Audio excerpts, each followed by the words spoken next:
fantastic live stream. I'm joined, as always, by Brian Saviano, Bricks O'Brien. You've been seeing all of his fantastic Mario content on the channel here, and we're back with another great live stream with a fantastic Lego YouTuber who I'm sure you're familiar with from some of his incredible Technic content, Sariel. So thanks so much for joining us today. Hi, guys. Thanks for having me. Yeah, so it's really great to chat with you, and this is actually the first time we've been able to chat. We've never actually crossed paths, unfortunately, at any European event or anything like that. So yeah. I'm glad we could work this out today. Me too. So if you want to start off then for people who maybe aren't familiar with your channel or just getting into it recently, kind of give what's the history, kind of brief overview of your time in the Lego community and your time making Lego videos on YouTube. Okay, so let me give you a brief history. Basically, I'm just another AFOL who started publishing on YouTube around 2007, I think. And the funny thing is that I have never had an intention of actually growing a YouTube channel. I've just started making videos because when I was publishing my own creations, my mocks in the Polish community, some people asked me to actually, because my creations are Technic, of course. Some people asked me to actually show the creations in motion, and that required a video. And I do remember it was 2007. I was recording with some very, very not great smartphone, and it had like 360p quality, and it was mainly you were seeing pixels, a lot of pixels. But I kind of made it a habit to make a video for each creation I built. And then after a while, my channel started growing, and at one point, I started making reviews of the Lego sets I was buying. And after a while, Lego was kind enough to actually start sending me Technic sets for reviews, and well, it kind of went from there. Today, I'm just about to break 250,000 subscribers, which is a nice number. Congratulations! I don't thank you. I don't consider it like a big mainstream star channel, because 250,000 subscribers in like 13 years. That's that's not like being a star, but of course I'm grateful for each and every one of the subscribers, and it's great to have a community following your work. Right, and 250,000 is certainly a very impressive number for your following. So I think that's certainly something to be proud of there. And like Brian said, congratulations on that. And you certainly put out some fantastic content that deserves all of those followers there. Thank you. So was Technic kind of your main interest in Lego all along, or has that changed over the years? Because certainly today, I think it'd be fair to say that Technic is pretty much almost exclusively the focus of your channel, right? Yeah. It's actually, I think I went the same route most AFOs go, because when I was a kid, I obviously started playing with Lego pieces as a kid. I think I started around the age of 8, so my first sets were like city sets, and then I had this castle period and pirates period, and I think I actually got into Technic when I was around 14, 15, and then I had the so-called dark age, when you feel you are very grown up, and Lego is childish. You know what I'm talking about. And I actually went back to playing with Lego pieces when I was 20 something. I got my first job, and I have discovered that I can now buy many of the sets that I was only dreaming about as a kid. I can buy these sets secondhand for just not so much money.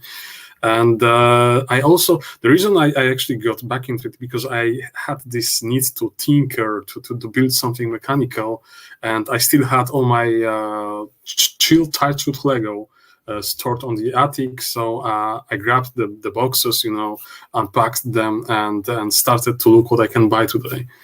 And that went from there pretty much. So I actually had a lot of experience, mostly as a kid, with other product lines. I'm also quite a huge Star Wars fan, which is in a fun way, because I'm actually not that much into Star Wars movies, but I do admire the Lego Star Wars sets, because I think it's the only product line which allows you to consistently build an army of soldiers and machines. And let's be honest, the dark side has the best equipment there is. Yeah, that I mean, certainly the army building aspect of Star Wars is what has drawn a lot of people to it. You know, we've had David Hall on this stream before, and people like that have just gone all in on building up the crazy amounts of minifigures, Star Wars vehicles, and everything like that. Yeah.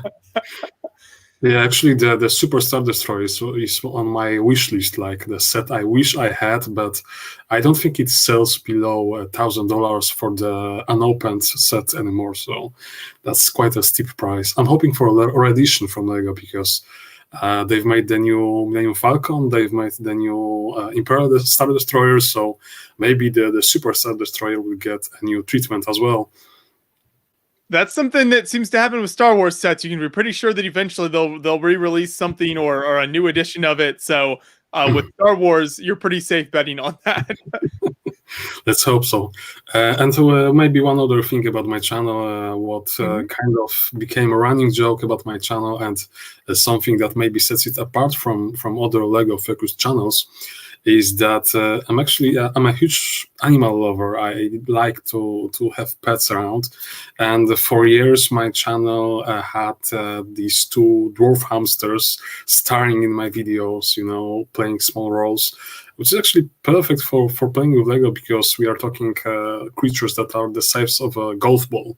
So they fit into Lego creations very nicely, and they are fluffy and cute and funny. Yeah, that's one of the hamster-infested creations, and yeah, that's one of my buddies right there. And it's kind of, you know, I find that I'm getting a lot of positive feedback about the hamsters from adults, from children alike. Actually, there was a person who told me that he's a seller for some video equipment, and he likes to demonstrate his equipment using my videos because the colors are bright and music is nice and whatnot. And when presenting his equipment, he always gets to the point where a hamster pops up in my video, and that gets everybody laughing. Adults, you know, very professional people, they just can't stay, you know, ignoring the hamster. It just always evokes a smile on their faces. So I love it. That's a good strategy. You know, maybe something we need to try it Beyond the Brick here with a little more animal features. Brian, maybe hamster running through the Mario courses. Yeah, like a hamster. There's Nabbit the bunny. So anything involving bunnies, I'm down for. We'll get something working. We'll negotiate. Yeah, they are great pets to work with. That is a really funny detail. And you know, while we're talking about kind of the content of your channel and the way you put together your videos, something that has always stood out to me with your videos, and something that I think people notice right away when they start watching, is pretty much all of them are just music with the words on the screen that describe, you know, what's going on or your thoughts on a set, that sort of thing. So how did you hit on sort of that approach to making content versus the more maybe popular, more standard of just kind of talking about the set as you're looking at it? Well, I think the reason is because I have started so long ago. You have to remember, back in 2007, a lot of videos had a very poor quality audio. You didn't really have any YouTube libraries to choose from.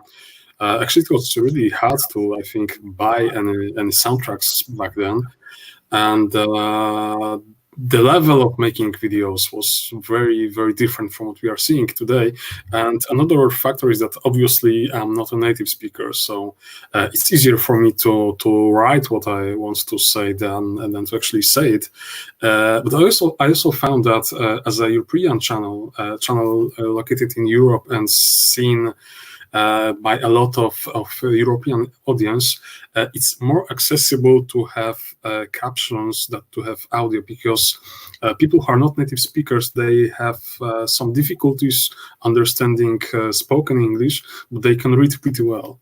And I also get some positive feedback from people who, for example, they watch my videos on a bus and they can mute them and still get everything that there is to know from the video. So I understand it's not something that everybody will appreciate. It's maybe difficult from some people. I do get these comments that, for example, people hate reading from time to time, but the majority of people seem to get along with that. And actually, I just got some new audio pack I think it sounds quite relaxing. And I can admit I've started playing my own videos in the background because the music is so, really lets you to unwind. Yeah, the music certainly when you don't have any audio, there's no one talking, then obviously the music becomes a much bigger part of it. So is that something you really spend some time trying to figure out kind of what song fits best for each video or kind of the general vibe of the music? Yeah. And I would say that there are two approaches to making this kind of videos, because when I make a review, for example, some of my reviews end up being like 30 minutes long or 20 something minutes long. I just edited the video and add the music later. But when I publish my own creations, I'm kind of going for the music video kind of thing, where the video is edited to match the music. So it's quite a challenge for most of the time, but I think the results can be better than, for example, if you show a model and just say what it does. I can make it like, play together with the music and explain the functions with captions. I like the way it works out. Right, and I think that's a really interesting point that I hadn't thought about, what you mentioned earlier about kind of the international audience and how people who maybe don't speak English natively can read it much easier, which I think is a good point. So you probably tap into those audiences a lot better who kind of your content is more accessible for. Yeah. Yeah, that's fantastic. So I also wanted to get your thoughts on some of the current kind of Technic sets that are out there, and then just the Technic sets that have come out over the years. So the first question, and this might be something you get asked a lot, but do you have a favorite Technic set, or is that something that changes a lot as bigger and more impressive sets are released over the years? I think it changes a lot, but at the moment I can say that I'm very much looking forward to the new Osprey Lego Technic set, the Boeing Osprey. I believe it's a Boeing aircraft, if I'm not mistaken. It's actually the first time that Lego has partnered not only with Boeing, but also with a manufacturer of military equipment. So the aircraft itself is unarmed, and Lego kind of plays it like it's a transportation vehicle. But we all know that the Osprey is made exclusively for the army, exclusively for the military use. So I'm really interested in the model itself because it looks good from what we've seen so far. But I'm also interested to see where they are going to take this whole military thing from this point on. Right. Yeah. I think, have they done that maybe once or twice in the past with some of these things where they sort of try to pass it off as something that is... They've done some World War I fighter planes, one or two, I think, but it's kind of, it feels different because that was like stuff from 100 years ago, and now we have a very modern piece of equipment. And I'm wondering if there is a potential to that's the set I'm talking about.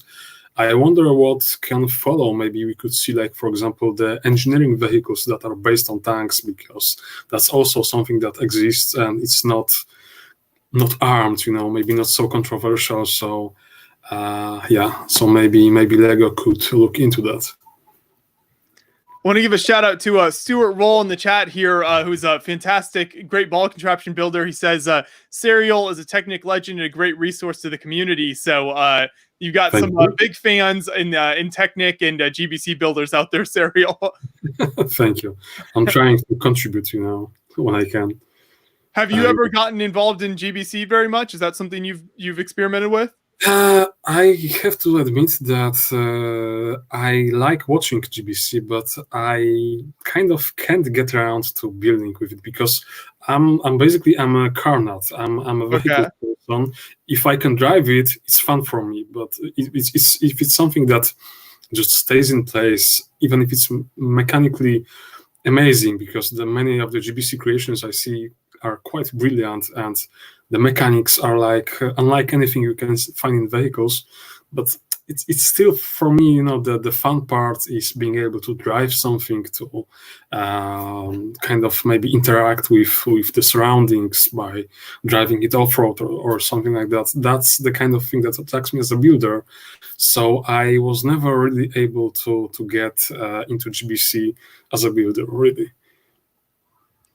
Yeah, there's certainly that barrier of entry there, and I think that's the great thing about like the GBC workshops that have been popping up at a lot of conventions in recent years. Is it kind of introduces people to a lot of the GBC building techniques and gets people thinking about like how the modules come together. So I think those are helpful. But yeah, it can be difficult for sure, especially to come up with sort of your own original ideas and then also make those work with GBC. Because then you've got like the creative and mechanical sides coming together there. Yeah. We also have a good question in chat here from Golden Light Pictures that I think you could definitely lend some help with, Sariel, and that is, what are some benefits to using Technic pieces? And I think this is a good question because a lot of people maybe look at some of the different Technic pieces and are like, well, how can I fit that in with more of the rest of the sets that Lego makes, or some of the typical, you know, your 2x4, the more standard Lego pieces. So as you've built, you know, many impressive mocks and the official Lego sets and everything over the years, what to you kind of is the standout benefits of using Technic pieces versus maybe some of the other products that Lego makes? Well, I actually think you can see the benefits by simply looking at any larger Star Wars set in the recent years, because pretty much every Star Wars ship these days is Technic inside and non-Technic outside. And that's because the building with Technic pieces allows you to build a very compact, very rigid, very strong structure in a very confined spaces. You get a lot of connection points. You can build in all three directions without, you know, resorting to some stats not on top stuff, that kind of thing, which I admire, by the way, because I'm a huge fan of, for example, the creator expert cars and all the amazing building techniques that we find in there, especially if the designer is Mike Psiaki. I love that guy. But basically, if you look, for example, how the Super Star Destroyer or the recent UCS Star Destroyer is built, the Technic has a great advantage of being compact, strong, and offering almost endless connection possibilities, angles, you know, that kind of stuff. So basically, if you need a structure that's compact, strong, and has a lot of funny angles, maybe, that's when you really should look into building with Technic pieces. Right, and I think that's something we saw thinking about your example of some of what you were talking about there is on the recent first season of Lego Masters here in the US. There was the bridge building week where everybody had to build a bridge, and you saw like just fantastic use of Technic from some of the builders there when you were trying to create something that is a super strong structure that's really going to have to hold up well. Technic is just fantastic for that. Yeah. And for many other things.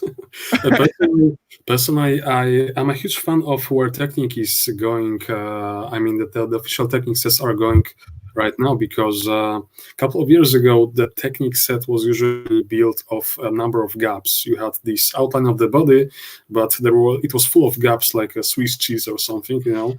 And gradually over the years, the Technic team has developed this technique of using panels that kind of fill all the gaps. And if you look at the modern Technic sets, for example, at the latest Lamborghini Cyan set, it's quite well filled, it's quite polished, and it doesn't have so many gaps. So I do like this aesthetics. Yeah, that's the car I'm talking about. I do like where they are going with this. But personally, for me, the ideal model is Technic outside and not Technic pieces outside, because the standard Technic pieces, plates, bricks, and this kind of stuff, it allows you much higher level of detail than the Technic pieces allow. And well, I basically see myself as a model builder, so that's quite an important thing to me. I like to, for example, build scale tank models, and building the whole exterior with plates and bricks allows you to go much deeper with details than Technic pieces allow you to. So with these supercars here, I love the colors on them. So I was curious, because a lot of Technic can end up being gray, black, a lot of yellow from what I've seen. Is there a specific color that you love that has Technic pieces in it? And what type of color would you like to see Lego make more types of pieces in? Actually, I'm a big fan of the lime green, which is the Lamborghini Cyan, and I'm very happy that they have made many new pieces in it for this set, because I was actually waiting for years. You know, I wanted to build my own model of the Dodge Viper supercar, and the way I see it, it can only be made in lime green. No other color is, you know, making justice to this car. So that's my favorite car, and I do appreciate colorful Technic creations. I like playing with various colors. Some rare colors can be fun. For example, right now I'm finishing building the Abrams tank in tan color, so sand color, I guess. And it's quite a challenge because this is not a popular color. The pieces are rare, expensive, and many basic pieces don't even exist. But I believe the end result is going to be worth it. The fun fact is that actually most people don't know, but the default factory color for Abrams tank is dark green, not tan. But we are used to seeing them in tan because of the overseas operations that they take part in. And another thing that I've tried last year was building a Soviet off-road truck, one of the crazy big Soviet 8x8 trucks that they use a lot. And because it's a military truck, I've built it in dark green. And I was able to do that despite the dark green color being very rare and very limited in LEGO, because the truck had pretty simple body shapes. But still, it was quite a challenge and a huge expense. But yeah, that's the truck. That's a super impressive looking vehicle there. Yeah. Yeah, that's MAZ 535, if I remember correctly. And I think the color really makes it stand out, because if it was another gray truck, I think it would be quite boring. But the dark green, my wallet hated it, but I like the way it looked in the end. And the banana man on the front there. Yeah, banana man is a great way to show the scale. The running internet joke that you should use banana for scale. So of course, I use the banana man for scale too. Yeah, and you mentioned those tanks a few times. That's another fantastic part of what you do outside of just the regular like Technic builds or the Technic sets. The tank models that you make are super impressive. I think one of your most popular videos is the German mouse tank design. Yeah, it is. Actually, for some reason, I don't know exactly why, but the remote-controlled LEGO tank models seem to be extremely popular. I believe 3 or 4 of my 10 most popular videos are tank models. So there's a huge audience there, I guess. And I personally think that tanks are awesome, but we are probably not going to see an official LEGO tank ever. So at least we can build our own. Yeah. We have one for scale. It's a little harder for them to release a tank like you were talking about with the Osprey and be like, oh, this is not military related. It's just. But there are the military engineering vehicles like the bulldozers and cranes that are built on the tank chassis. So maybe they could look into that. Yeah. This model here is just fantastic as well. You even had the shooting mechanism, knocking down the tower, and just such a crazy looking tank. This has become such an icon in like tank history of just like crazy tank designs. I'm still hoping to build the even bigger German project, the Ratte tank. Maybe a year or 2 from now. I've been collecting parts for it, because by my calculations we are talking about a model that's about 1.5 meters long, and it would have to be quite massive to put all the functions I have in mind in it. Exactly. I also wanted to get to another question here. It's a Facebook viewer, Jason, who asked about your book that you've released, or getting a new edition of your book, actually. So you did the unofficial LEGO Technic Builder's Guide. Yep. So talk about kind of what was in that book for people who aren't aware of that, and is there a possibility of kind of getting an update of that sometime in the future? The book is basically, the goal for me was to try to share everything I have learned about building with LEGO Technic in my over 20 years of experience in total. And it's like a huge encyclopedia or lexicon of mechanisms. The goal is to basically show you how to. Actually, I was kind of going in the opposite direction that the LEGO goes with their instructions, because what LEGO does is they show you a complete model and how to build it, but they never explain what works, why, how can you change it. So what I've done with this book is I have demonstrated some component mechanisms, so like suspensions or transmissions, that kind of stuff, and I have talked about how you can incorporate that in your own creations. So the book has over 400 pages of mechanisms and building tips and various techniques, and it also covers the specs of the Lego motors and explains the power functions and the Lego pneumatic system. But it doesn't give you an instruction for a single complete model, because the goal for me was to inspire people to build on their own with the stuff they have learned. Right. Yeah. So you're just trying to give inspiration in the book and not just like Yeah. complete instructions for people. Precisely. Yeah. So that's fantastic. So is there any update planned for that book, or any other book projects that you want to tell us about? I have a little idea for a book that I don't know if it's going to work out, because we do have some changes with my publisher, and I'm not sure if we are going to be making more books with this particular publisher. But yeah, there's an idea. I'm trying to talk to other publishers, maybe find an agent, a literary agent in US. But as for the guidebook, I don't currently have an update planned, because the way I see it, we are currently in the process of the Lego company introducing the Control Plus system, which is replacement of the power function system that we know from the Technic sets, and they still haven't shown the whole range of what the system is, of what it can do. So I think if there is an update, it still needs to wait for the system to kind of mature, to be whole. And also, I'm not sure how the updated edition should work, because the problem with updates in traditional books is that you can't just make an update. You have to make a whole book from the start. So when I was making the second edition, that basically meant taking the first edition, rewriting a huge part of it, and expanding on it, updating it, and then releasing the whole new book, which also means that the people who have paid for the first edition, they have to pay the whole price again. And that's right. I know that's a problem. That's a problem for me as a writer too. But currently, there is no other way to update a printed book when you're talking about a huge update, a massive update, because I estimate we have changed between 1/3 and maybe half of the original first edition.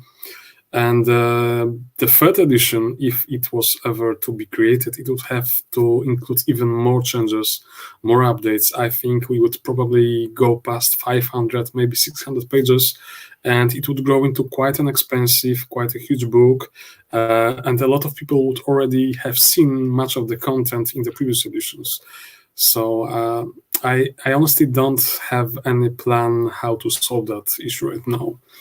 I would love if there was a way to, like, I don't know, make some kind of completing edition. So you buy the second edition and you buy an extra edition that completes it somehow. But I don't know how feasible the idea is. If it can be pulled off, it may be difficult. You can make a little guidebook or something, like a smaller edition, something to add on to it, fill in a few of the gaps there. I mean, people will still appreciate it, Maybe. Yeah. But there's a stuff in the existing book that needs to be updated, and it's kind of, I think it's going to end up being impractical if the person needing the information has to check two books, because one has an info that maybe is not up to date, and maybe it's in the other book, and it's the logistics of the whole thing. It becomes quite convoluted. Definitely. There's also, I think a lot of people do like digital options with stuff like that as well. If it's something that you need to be updating over the years, or just as you said, so much content, offer like a download. I can tell you from the writers and publishers' perspective that the ebooks, the whole ebooks market is quite problematic, because obviously the piracy is a huge problem. I'm pretty sure there are many more copies of my book pirated out there than the copies the people have paid for. I've seen, I don't want to sound like I'm complaining about the community, but I've seen a lot of people sharing the ebooks free of charge, to publicly to anyone without actually realizing this is something illegal. This is something you're not supposed to do because the content is copyrighted. And I understand if you have a choice between getting something for free and paying for it, it's much more comfortable to get it for free. But the problem is that a book like that takes a lot of work from a team of people. Actually, the first edition of my book has taken 18 months of work from me, and I think there was like 10 people involved with the editors and people who correct, the books and whatnot. And the problem is, it's not a book you can just make yourself. I wouldn't be able to do something like this on my own. And when you pirate it, when you kind of grab it away, take it for free, it hurts the publisher. It kind of messes with their projections for the revenue, because they have to put up a lot of money first before the book starts bringing any kind of revenue.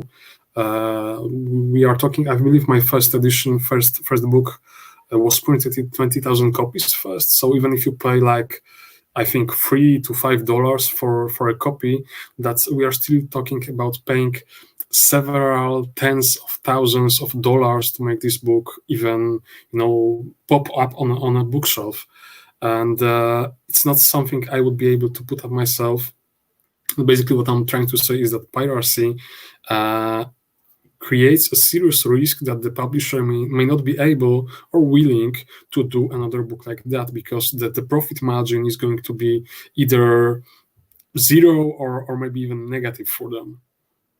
Right. Yeah. So it's one of those things. I think a lot of people are like, "Oh, I don't need to pay for this. I'll just download and whatever. It's not going to hurt anybody." But you're messing up the whole chain of operations there, and how that whole system works, and how these companies can stay in business and keep releasing new books. Precisely. I'm not even talking about my revenue as a writer, because writers get a very, very small slice of the end price of the book. But actually, if you think of all the publishers, editors, there are actually actual people's works, jobs, depending on whether you buy the book or not. And so I wanted to circle back now to, so we touched on this just a little bit earlier when Brian was talking about colors and we were talking about the Lamborghini, because I think I've been seeing people talking about with the green from the Lamborghini set and some issues there in the coloring of the pieces. So is that something you've experienced with the set that you've built as you were trying that out, or what has your experience been with that? Yes, Lego definitely has a problem with maintaining color consistency. They have introduced a lot of new lime green pieces that have not been previously cast in this color with the cyan. And the problem is that many of these pieces, especially the small connectors or the small panels, they look quite yellowish instead of lime green. The colors are not consistent. There is a huge variation visible to a naked eye. And actually, I'm an ambassador with the Lego. I'm a member of the Lego Ambassadors Network, so I'm kind of able to talk to Lego and to other ambassadors, and we have a discussion ongoing about the quality of Lego colors. And well, we are told that Lego is looking into that, because they do have some kind of control process where there are computers screening the color variations and deciding whether it's good enough to be put in a box or not. But I think we can all see as a consumers that there is a problem here. And the Lego is aware of this problem, because I can tell you, for example, that I had a chance to talk with Mike Psiaki, my favorite designer, about his Volkswagen Beetle set, the creator set from a couple of years ago. I'm sure you remember that one. And as you can remember, this whole car is made in, I think it's dark azure, medium azure. Not sure actually right now, but it's one of the new kinds of blue color. And Mike told me that he wanted it to be yellow originally, but Lego was concerned about the inconsistencies because the problem is that they keep changing the composition of the plastic, and when you do that, you end up with pieces that were made with previous composition, then in the next composition, then there is a next composition, and the colors, they do not quite match up, and you have to, because of how huge Lego is, you have to put the sets together from many factories, from many various warehouses, from many locations all over the world. You can't just grab a bag of pieces coming out of the one single factory and put it in the box and be happy. So the problem is known, and Lego actually with the Volkswagen Beetle, they have decided to go for that new color, new kind of blue, because it was back then it was a very new color, freshly introduced, and it did not have these kind of legacy problems where you had to look at the color consistency of the pieces you had made before. So I agree that it's a problem. And especially it's a huge problem when you pay so much money for the Lamborghini set. I think we should expect more from Lego, honestly, and I'm really hoping this is something they can resolve. There's kind of a ironic story in here because quite recently the Lego has released this duck set, Lego duck. Yeah, I'm sure you've seen that this set has a huge problems with color consistencies in dark green areas and dark red especially. And it's quite ironic because that's the set that kind of celebrates the history of the Lego company, and it's supposed to celebrate the original founder's dedication to quality. Well, obviously it fails. Sorry. Yeah, that's not very good for Lego. As they're trying to put that out as this iconic piece of their history, and the colors aren't matching up very well. Yeah, that's a problem. So I do hope that they can solve this, because the problem is clearly the manufacturing process. There are other companies that Lego doing similar products that we know are able to maintain consistent colors, even if in different materials than plastic. I've seen some companies releasing rubber and plastic pieces in exactly the same color. So it can be done, but it's a huge company, so it's probably more complicated for them. Right. There's a lot of moving parts, quite literally with Lego, with all of their different production facilities and everything. So there's a lot that goes on, I think, behind the scenes that people aren't aware of into making these sets and everything. So when a problem like this does arise, it's not just flip a switch and they can fix it all. Exactly. So is the color issues noticeable enough that you feel like it'd be something that people need to get like replacement parts from Lego, or is it that bad, or is it just something that's like, well, it's a little bit noticeable, but you just keep the set together and you can display it like it is? I think it's way too noticeable. I think that I encourage people to try and get replacement parts, but here's another problem, because we have been told that the replacement section of the Lego group is aware of the problems with the Lamborghini set, and it's willing to send you the replacement parts. The problem is that they don't know if the parts they send you are going to be the right color. Wow, so it's just like a loop of like ongoing. Yeah, it's a problem. There's something they should definitely look into solving, and I'm told they are doing it right now. So it's a shame this happens with such a great set, because the design is truly amazing, and the set looks great, and then you have these color variations that really spoil the whole impression. Right. Yeah. I mean, hopefully, like you said, they can get it figured out, because there are some super impressive models. Now, a lot of these sets that you review or build are quite large, especially with the Technic line. They release some big stuff there. So do you keep pretty much all of these builds together, or once you've kind of built a set, reviewed it, and you tear it down then to maybe organize it and make mocks out of it? I usually tear it down, because as a Lego builder, I need pieces. I always need pieces. I never have enough pieces, and especially when Lego releases some new kind of pieces, I need that. So because it opens up new possibilities for me as a builder. So obviously, having the review sets is a great way for me to keep my kind of collection up to date, and of course I still need to make a lot of buying and shopping to build anything really. I don't know, but it always works like this. I have a whole room of Lego pieces, and it's never enough. But sorry, I kind of forgot your original question. Oh, no, that pretty much was the question. You answered it there. So yeah, you just like to get the sets and then take them apart and add to the collection. Yeah, I do keep some sets that I like really much, or sets that I don't see the point of taking apart. I've kept, for example, the latest Batmobile set because I'm a huge fan of Batmobiles. I still have the Tumbler set that I bought a couple of years ago, and they do look great next to another on the shelf. I also keep a number of the Star Wars UCS ships because I love them. Like, for example, the Slave one, it's one of my favorites. Not the latest one, which is kind of not so huge, but the one from, I think, around 2014, maybe 15. It's the biggest Slave one they've made so far, and it's amazing. It's actually, you're not going to see it from this point, but it's over there on a shelf. That's a super impressive model, yeah, and I've heard a lot of great things about that build over the years from people and from fans, especially if you are already a Star Wars fan or a fan of that ship from the movies. Then I think it certainly did a good job capturing it. Yeah, it did. I love the experience of building it, and I love the minifigure. And it may sound strange for a Technic guy, but I do love the Star Wars minifigures, the kind of detail they put in there.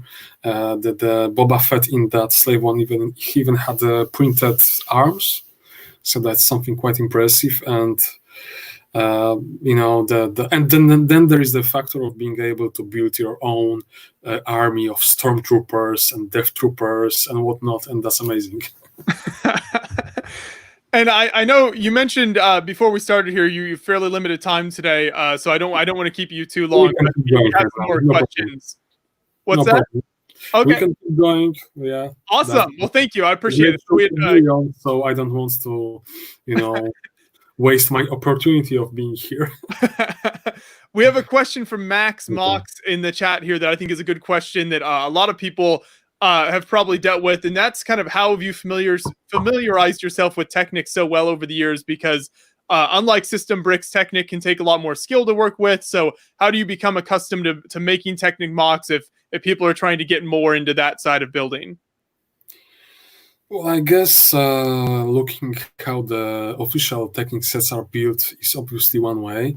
For me, I was always kind of I grew up as a kid who has this need to figure out how things work. So, for example, I'm kind of really into mechanical stuff. I do a lot of reading on Wikipedia about various mechanical solutions. And it's a great source that I can recommend. There is a number of YouTube channels focusing on mechanics that can cover a lot of stuff that you are able to build with Lego, because Lego, what you can do with Lego Technic is really, really close to the mechanisms you can see in the real world. So for me, it's kind of looking how things work in the real world and then trying to transfer that into the Lego pieces. There are always limitations, of course, because there are many obvious things in real-world mechanics that Lego doesn't do, like the hydraulics or the helical gears, which are the gears with teeth at angle.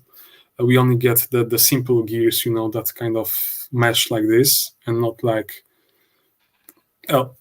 It's a subject for maybe a deeper explanation, but there is a huge potential in recreating the real-world mechanisms with Lego Technic pieces, and that's something I can recommend for anyone. So just kind of look at the world around you, look at especially these mechanical things that the Technic sets are depicting, and see what you can learn from there. Precisely, it's the same world, the same principles. The pieces are somewhat different, but not that much. So if you can get your head around how something works in reality, you are probably going to be able to figure out how to make it work in Lego Technic version. Yeah, that's a great tip, and honestly, I think that really applies to lots of different types of Lego building, even outside of just Technic, even architecture building, whatever it might be. If you can see something from real life and kind of understand how a building comes together, whatever it might be, then you're going to be able to build that out of Lego a lot easier as well. Yeah, and again, there are many online resources to check, like the Wikipedia and a lot of nice, great YouTube channels.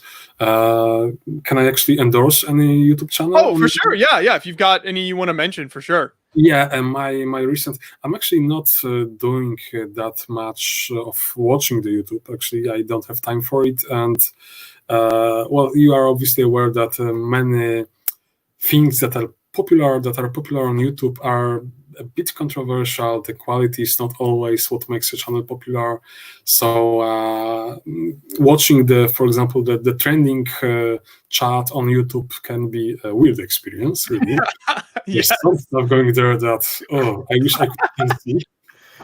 But yeah, luckily there are still some quality channels, and my recent discovery is a channel called, let me check, but I think it's called Real Engineering, and it goes into great detail into how some, for example, aircraft is built and why, and certain machines and why. And the nice thing is that they go into really extreme kind of machines, like the Blackbird plane, for example. They do have a full story of how it was possible to build. Yeah, that's the channel. It's a great channel, very nice explanation of how things work, why they work that way, and first of all, why were they designed to work this way?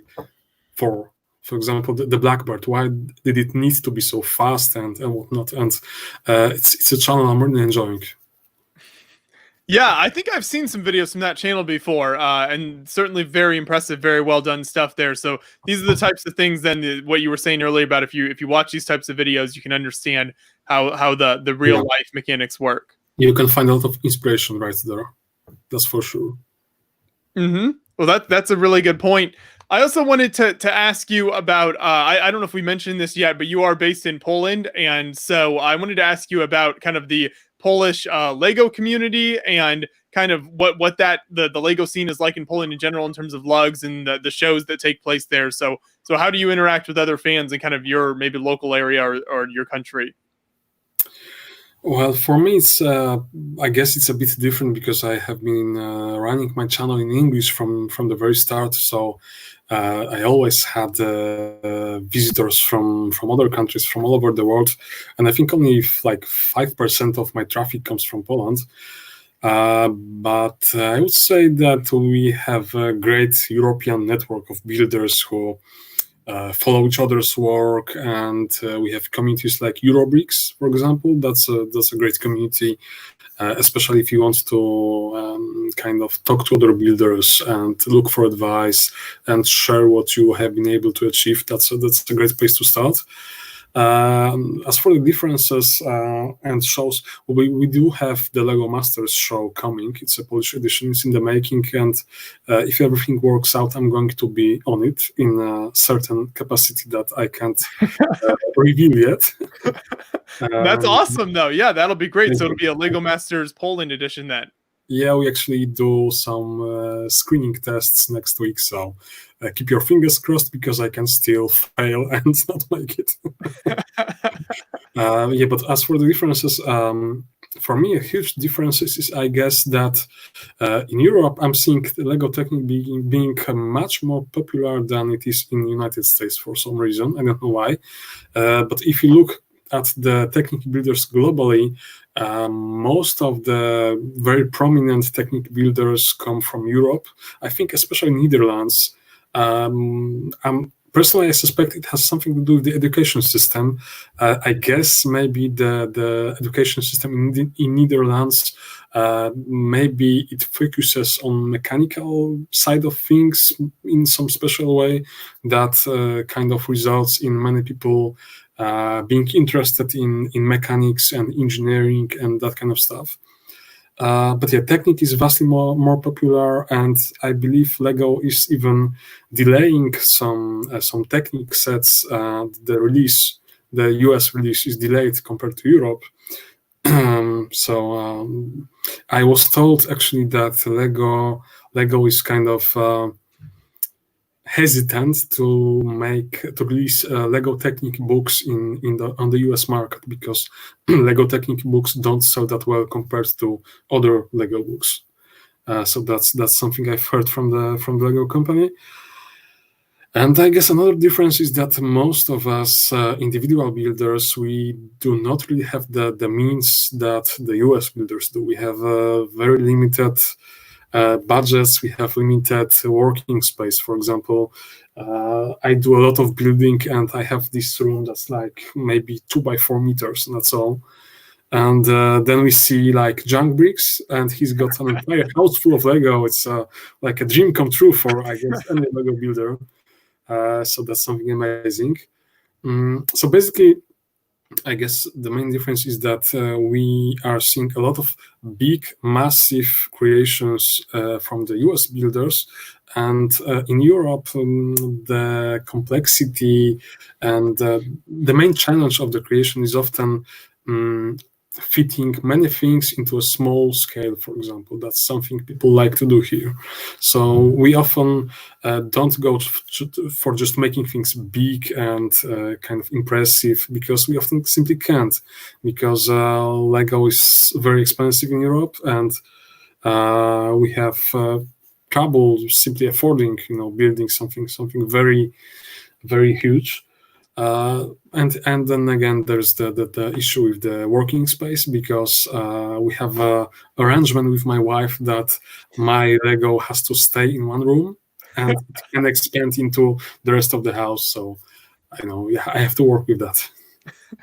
Those are all really good points. Yeah, as John and I have traveled to different parts of Europe and different shows over there, I think a lot of that is what we found as well. Especially, yeah, something that's always surprises is how much more popular Technic is over there in like Germany or like Russia, especially, where there's like entire plugs dedicated just to Technic building, which is really impressive over there. So I think something about the way the fans approach the hobby and just the builds they're interested in. Technic really appeals to a lot of fans over there. Yeah, exactly. Which, yeah, like you said, then leads to some super detailed builds as well. So that stuff can be really cool when you can start doing that. Are there shows that you try to go to every year, or any particular shows in Europe that you try to attend to, or that you would recommend for people? Actually, not really, because I sometimes attend shows to just see the stuff people build, but I don't display anything myself, because I keep building constantly, and displaying something on a show would mean having to lock up your creation somewhere far away for a couple of weeks, maybe a couple of months, and not being able to reuse these pieces. Because one of the things that I do and many builders in Europe do is that we keep recycling our builds. So when you build a model, you publish it, you show it wherever you can, and then you take it apart, because you need the pieces, because you can't really afford to buy all the pieces all over again. So that's something I do, and that's why I'm really not that happy to part with my creations. For me, the finished model, if it's published, if it's out in the world, then it's just a pile of pieces that I can reuse in another model. For sure, yeah, and you can just transition that into another build in the future. Another really neat piece of content that you've had on your channel that I thought was super impressive is some of your official partnerships with Lego in terms of Technic sets coming out, and then you're able to get a look at maybe like the real life thing that the set is based on. So talk about was it the Liebherr that you were able to do that with? Yeah. That's the Liebherr excavator, the 42-100 Lego Technic set. That's a model of the biggest Liebherr excavator. It's the, I believe, third largest hydraulic excavator in the world. And what Lego did, actually, the entire idea was theirs, and I'm very grateful for being allowed to be part of it, is that they got me and a couple of builders from their own company. And our mission was to take the real excavator, which is the size of a house, quite a huge house, and make it remotely controlled using Lego pieces. And we had to do that without modifying the excavator itself. So the job was basically to make mechanical parts that you install on the joysticks and on the foot pedals that kind of do what the operator would normally do. And I wasn't allowed to operate the excavator remotely using all this Lego stuff, which was quite a scary experience, to be quite honest, because we are talking 800 tons of machinery that moves when you push the sliders on a phone on a touch screen, and it starts driving. It was, wow, that was quite something. And to make it even cooler, we actually had to go to Australia to film the whole thing, because excavators like this, they only work in a few mines all over the world. And at the time we were doing that, I believe the only options were Russia or Australia, and Lego went with Australia. Luckily, we haven't been eaten, obviously, by the famous Australian wildlife, because that was in Australian winter, and we have been told that all the spiders and snakes were asleep. So they tell you, just so you don't get too scared. I made it out alive, so that was a belief. But seriously, Australia was amazing. Sydney is an amazing destination if you are looking to visit a very, very lovely city. That's something I can heartily recommend. And the whole experience was really kind of insane, really, if you consider the scale. I just can't. It's impossible to really show it on the video, the size of the excavator. It's like a 3-story house, really. I have compared the dimensions, and it's the operator's cabin is like 10 meters above the ground, and the operator needs cameras to see what's going on around, because we have been told by a number of operators that with this excavator you can actually run over a car and don't notice it. You are not going to see or feel that you have just crashed a car. So yeah, I don't know if they were talking from actual experience or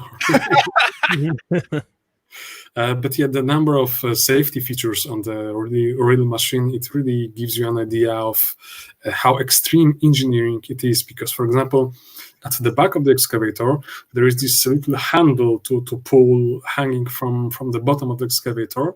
And the idea is that if you are around the excavator and you see that it's about to crash something, you can run and pull it, and it's going to stop the engines. So that's one of the many safety features that are really necessary when you work with something that big, that extreme. Yeah, the scale of this piece of equipment is just insane, and I didn't realize you got to go to Australia as well, which is super awesome. Yeah. So yeah, that this whole experience then, like you were saying, must have just been crazy to see the real piece of machinery go all the way to Australia. So filming in Australia, that has taken about a week, because we had to fly to Australia. We had to kind of get used to being there, because the time difference is around, I think, 18 hours for me. So that was, you have to suffer the jet lag and all the other things, the hydration, the Australian wildlife again. I'm joking, of course, about the wildlife, but it is quite a trip, really. And we had 2 weeks to shoot the whole video. So we have been kind of preparing for the first day and doing some preliminary shots, making sure we have practiced everything and we know who does what. And then on the second day, we actually filmed the excavator being operated remotely from a phone, which is, really, again, it's insane. One of my favorite shots from that video is the one we saw there at the very end, where it's the Lego set sitting just on the edge of the bucket of the actual, and that I think definitely helps on a single tool. Zoom in there, and you're like, that's the Lego set just sitting. Yeah, we have made measurements, and you can actually park a large car inside the bucket. It's going to fit. You can fit a car in there. It's so huge.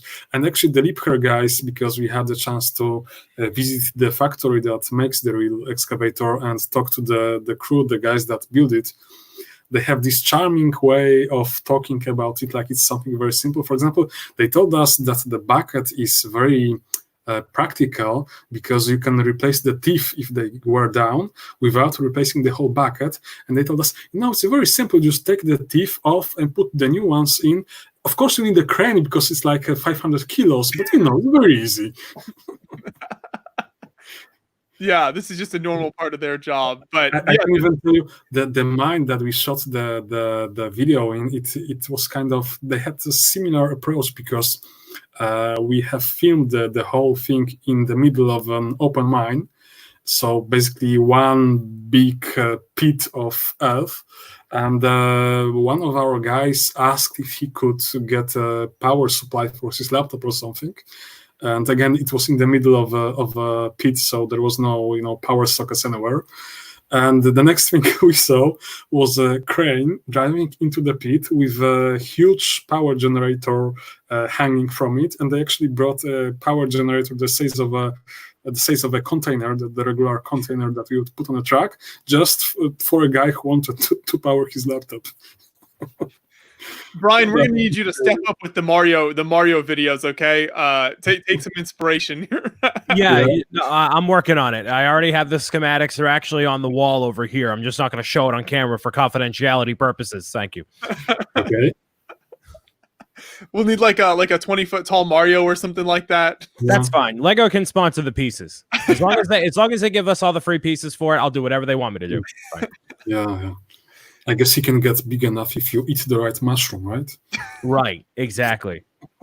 Have an entire moving Mario course or something like that with all, moving across that way. That'd be pretty cool.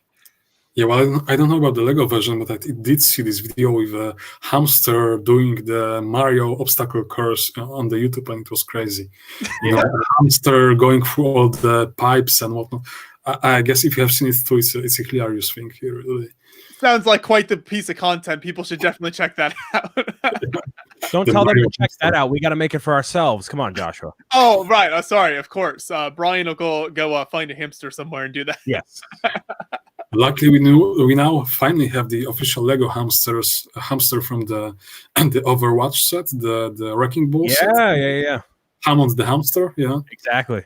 Yeah, I have one on my shelf, of course, but it's a lovely Lego minifigure, and I love the detail they put in it. Makes your job easier. Go ahead. I was gonna say you can compare that to your actual hamsters, and then when your hamsters aren't behaving, you can use the Lego hamster in place of them. Yeah, probably. I guess I can try.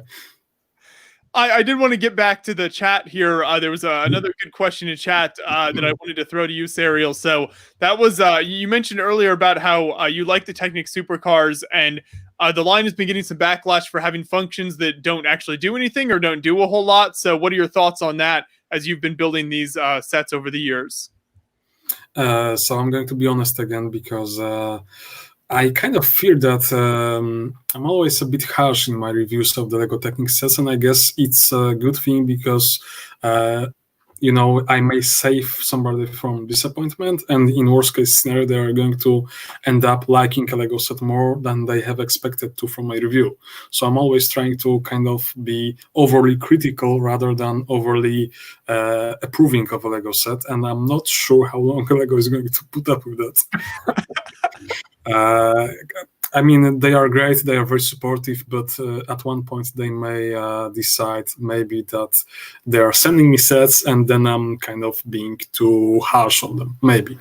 I hope not. But to be honest, and I can't not be honest with something like that, I think the current direction of the Lego Technic supercars is kind of a dead end, because especially with the Chiron, the Bugatti Chiron and the Lamborghini sets, you spend pretty much half of the whole building time putting together a transmission that's very advanced mechanically and brilliantly designed, and then it pretty much does nothing because the set doesn't have a motor.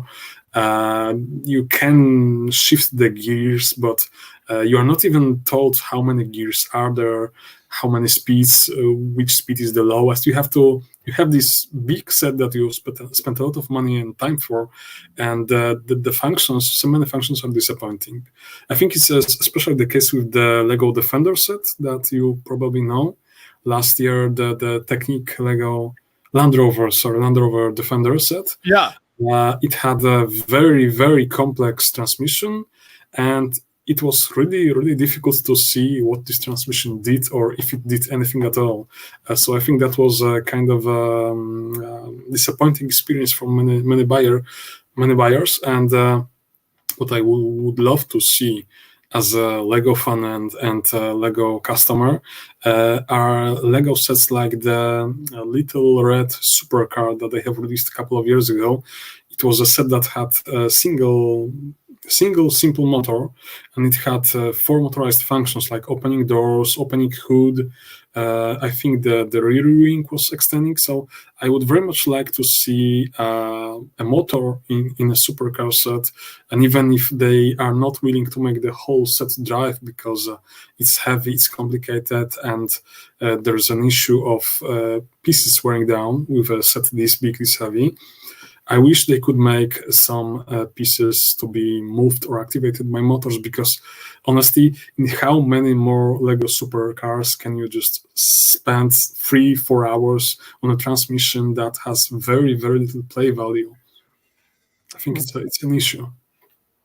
That's a really good point. So yeah, I don't know what they're going to do about that, but it's certainly something I think fans have given their feedback on, and hopefully they're looking into. Like you said, you've got Mike is a super talented designer. There's really, really fantastic talented designers working on the builds at Lego, so that they certainly can come up with solutions to these problems. I hope so. I liked Brian. What did we had some good names in the chat for the new Lamborghini car? Yeah, so the name Lamborghini came up because it's Lamborghini and it's green, and I thought it was humorous. So I thought it was funny. I'm on like 4 hours of sleep. Give me a break here, gentlemen. I gotta find some entertainment in that name there a little bit. Sariel, you can feel free to use Lamborghini in any future reviews. Go ahead. Yes. Feel free to. When talking about the colors. Yeah. I love some of the nicknames for particular Lego pieces that people come up with. For example, we have I think I had one there here. Yeah, let me show you what I mean. The ring gear piece that came out just a few years ago. It separates into quarters, and I've seen people calling this because that was initially released in yellow, so that was nicknamed the banana gear. Yes. Makes perfect sense, right? Totally, absolutely. Yeah. And I think we've seen some great use of those in some GBC modules over the years, and some of the videos we've done. And yeah, I've always found that name entertaining when people will reference the banana gears in a video. Yeah. We had a question earlier in chat as well related to Technic pieces. Are there any Technic pieces that Lego has not made yet that you feel would be useful, or certain piece design that you think would be helpful to Technic fans and builders out there? Quite a lot. For example, I wish they have made some transmission pieces that they haven't. Some kind of more advanced clutches, for example. I wish we saw leaf springs, so we could make leaf spring suspensions, because there is nothing like that in the current Lego lineup. We get shock absorbers, but that's a different kind of thing. I wish they have released helical gears, like I've mentioned before. It's basically like the regular gear wheels, but it's more optimized for handling the stress, for the mechanical efficiency. And Lego hasn't ever really tried to do anything like that. And of course, I would love to see more epic click gears like this. Again, the ring gear. So basically, I would love to see more gears that you can drive from inside, because that offers a lot of possibilities, like automatic transmissions, for example, or quite a bunch of mechanisms that rely on gears like this in real life. And if we had more sizes of this, that would be very, very useful to me as a builder. So I think there's a whole bunch. If you go to websites like what's the 3D printing website that starts with S? I forgot the name. the 3D printing. Sorry, I don't know. My memory is not as good as it used to be. Basically, you can get and print a lot of 3D parts that are compatible with Lego pieces. Yeah, there are many Lego creators that are very active with designing some 3D printed pieces that do not exist in Lego, but that are compatible with Lego pieces that open very completely new kind of possibilities to us as builders. Oh, Shapeways, I think in the chat. Yes, of course, Shapeways. Kevin, Thank you. in the chat for, I meant Shapeways. Yeah, totally. So that's if you ask if Lego has done everything that they can do with Technic in terms of pieces, the Shapeways clearly tells you no, they haven't, because there are tons and tons of designs over there for some very specialized mechanical pieces that, exactly, that can work with Lego pieces, and that there are certain mechanical solutions that we can't really recreate in Lego without very, very specialized pieces. Right. Yeah, that certainly makes sense. And there's always more possibilities than for them to be releasing stuff. So anytime you're in Billund, you've got to drop off your parts list there, Sariel, and let them know what they need to come out with next. Yeah, we'd love to. We got another good question in the chat from Yitzi. What is the smallest proper steering that you've ever been able to create? And maybe you have an example of this in a video or something if you want to point people to that, if there's an example on your channel somewhere. I think a good example is Ferrari Testarossa that I have built a couple of years ago. Actually, I have taken the Lego Ferrari F40 set, the creator set that you probably know. And I've decided it's a great set, but it's not the coolest Ferrari of that era. So I have rebuilt it into a Testarossa at the same scale. And it had steering and remote controlled drive. It was a completely RC model. And the problem I had to solve was the wheel arches, which were very, very tight fitting over the wheels. So there was no much room to rotate the wheel. And I solved this by building a steering system that uses something called virtual pivots. So basically the wheel is not rotating around a specific Lego piece, but there is a linkage between the chassis and the wheel that makes the wheel rotate around non-existing pivots, something that doesn't physically keep the wheel in place. And it's kind of hard to describe in words, but if you check my video, the Ferrari Testarossa, exactly, you are very good at finding the stuff. Shout out to John, who's always behind the scenes finding all the videos. Really, John, my hats off to you. You are the best, man. Really. So that's exactly what I'm talking about. And I think it was around 12 stats wide. So that's quite small for a basically Technic inside set that's fully remote controlled. And if you do want to build small steering and still have nice, pretty tight wheel arches, this is something to look into. There you go. So you've got the whole video on it right there. That's awesome. Well, I'm glad you can point people to that video then if anyone's interested in checking out how that came together. I also love the camera angles you get on some of these videos, like the RC cars here are fantastic. Yeah. I think I do have complete instructions for that steering mechanisms on my website, so feel free to check in. And you're just being run over. Yeah. Since I was going to take it apart anyway, Why not have some fun with it? Exactly. Another question from chat here is, how do you feel about recent big Technic sets no longer having a B model, especially the motorized Control Plus sets?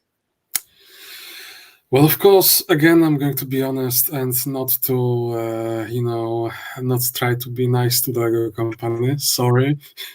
I think it's a shame because there are many Technic sets that I can think of where the B model could easily rival the A model. I think in the recent years, especially the Mac Anthem track, which could be rebuilt into a garbage truck, very, very nice garbage truck that many people liked more than the A model, and many people told me they were actually buying the set for the B model. So that tells you something. And personally, I was a huge fan of the bucket wheel excavator set, the 42055, if I remember correctly, which could be rebuilt into an ore processing plant, which is basically something that you put your mineral ore into, and it separates the material from the dirt. And the Lego version actually was able to separate two kinds of pieces from each other, and that was one of the most impressive things I've seen being done in a Technic set in a long time.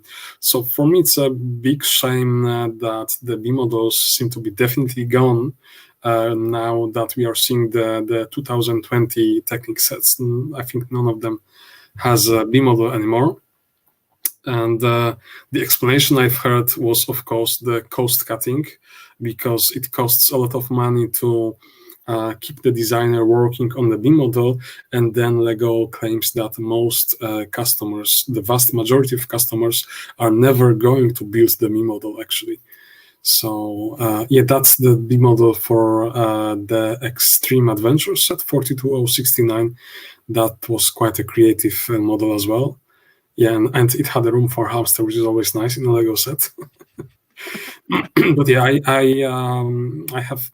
You have to look at it two ways. If by abandoning the B models, Lego is able to keep the prices of the Lego Technic sets down, then there is some value to it, right? But if the prices stay very high and we still get no B models, I think that's a shame. Right. Yeah. That makes total sense. But yeah, I mean, I understand why, like you mentioned, of cutting costs and everything, not including them. But when you can include such creative models on top of the main set itself, it's a shame that they have to get rid of that. Exactly, especially since that was something that was characteristical of the Technic sets since the very beginning of the Technic line. Every Technic set had a B model, and there were even, I think in the 90s or late 80s, there were universal Technic sets that had like 3 models or 4 models. Many of them, of course, kind of crude, but still you could get like 4 builds for the price of 1 set. So that was awesome. Now, speaking of some of those older Technic sets, I was going to ask you earlier, have you collected a lot of the older Technic sets at all? Is that something you kind of go out of your way to get? Because what Technic as a theme has been around for a number of decades now. It's been around quite a while. Yeah, 40 years and counting, yeah, since 70s. I'm not really a collector because, again, of the limited budget and the limited storage space. I don't have a single Technic set on a display. I have taken them all apart. I'm a monster, I'm afraid. The thing is, I do have a number of old Technic sets that I grew up dreaming about and that I'm very fond of, and I have bought some of them, like, for example, the 8880 supercar set, which was the first Lego Technic supercar with independent suspension and transmission and synchronized transmission, and it had a bunch of features that were way ahead of its time back then.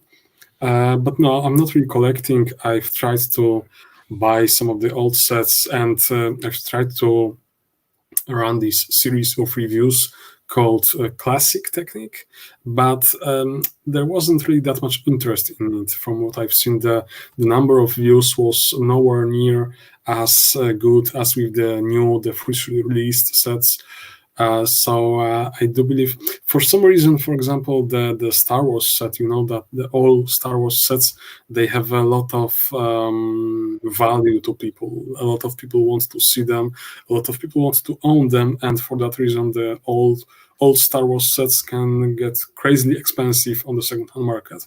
Well, this doesn't happen for Technic sets. You can easily go and buy nearly perfect condition Technic set from 20, 30 years ago, and it's not going to cost you more or much more, or it's going to cost the same money it did when it was released. So I guess maybe being a Technic collector is not really a thing. Yeah, that's exactly one of the sets I have bought with the idea of reviewing them. And it was exactly a set that I was dreaming about as a kid. I could see it in the catalogs, and it was my dream to own one. So I bought one. I built it, filmed it, and reviewed it.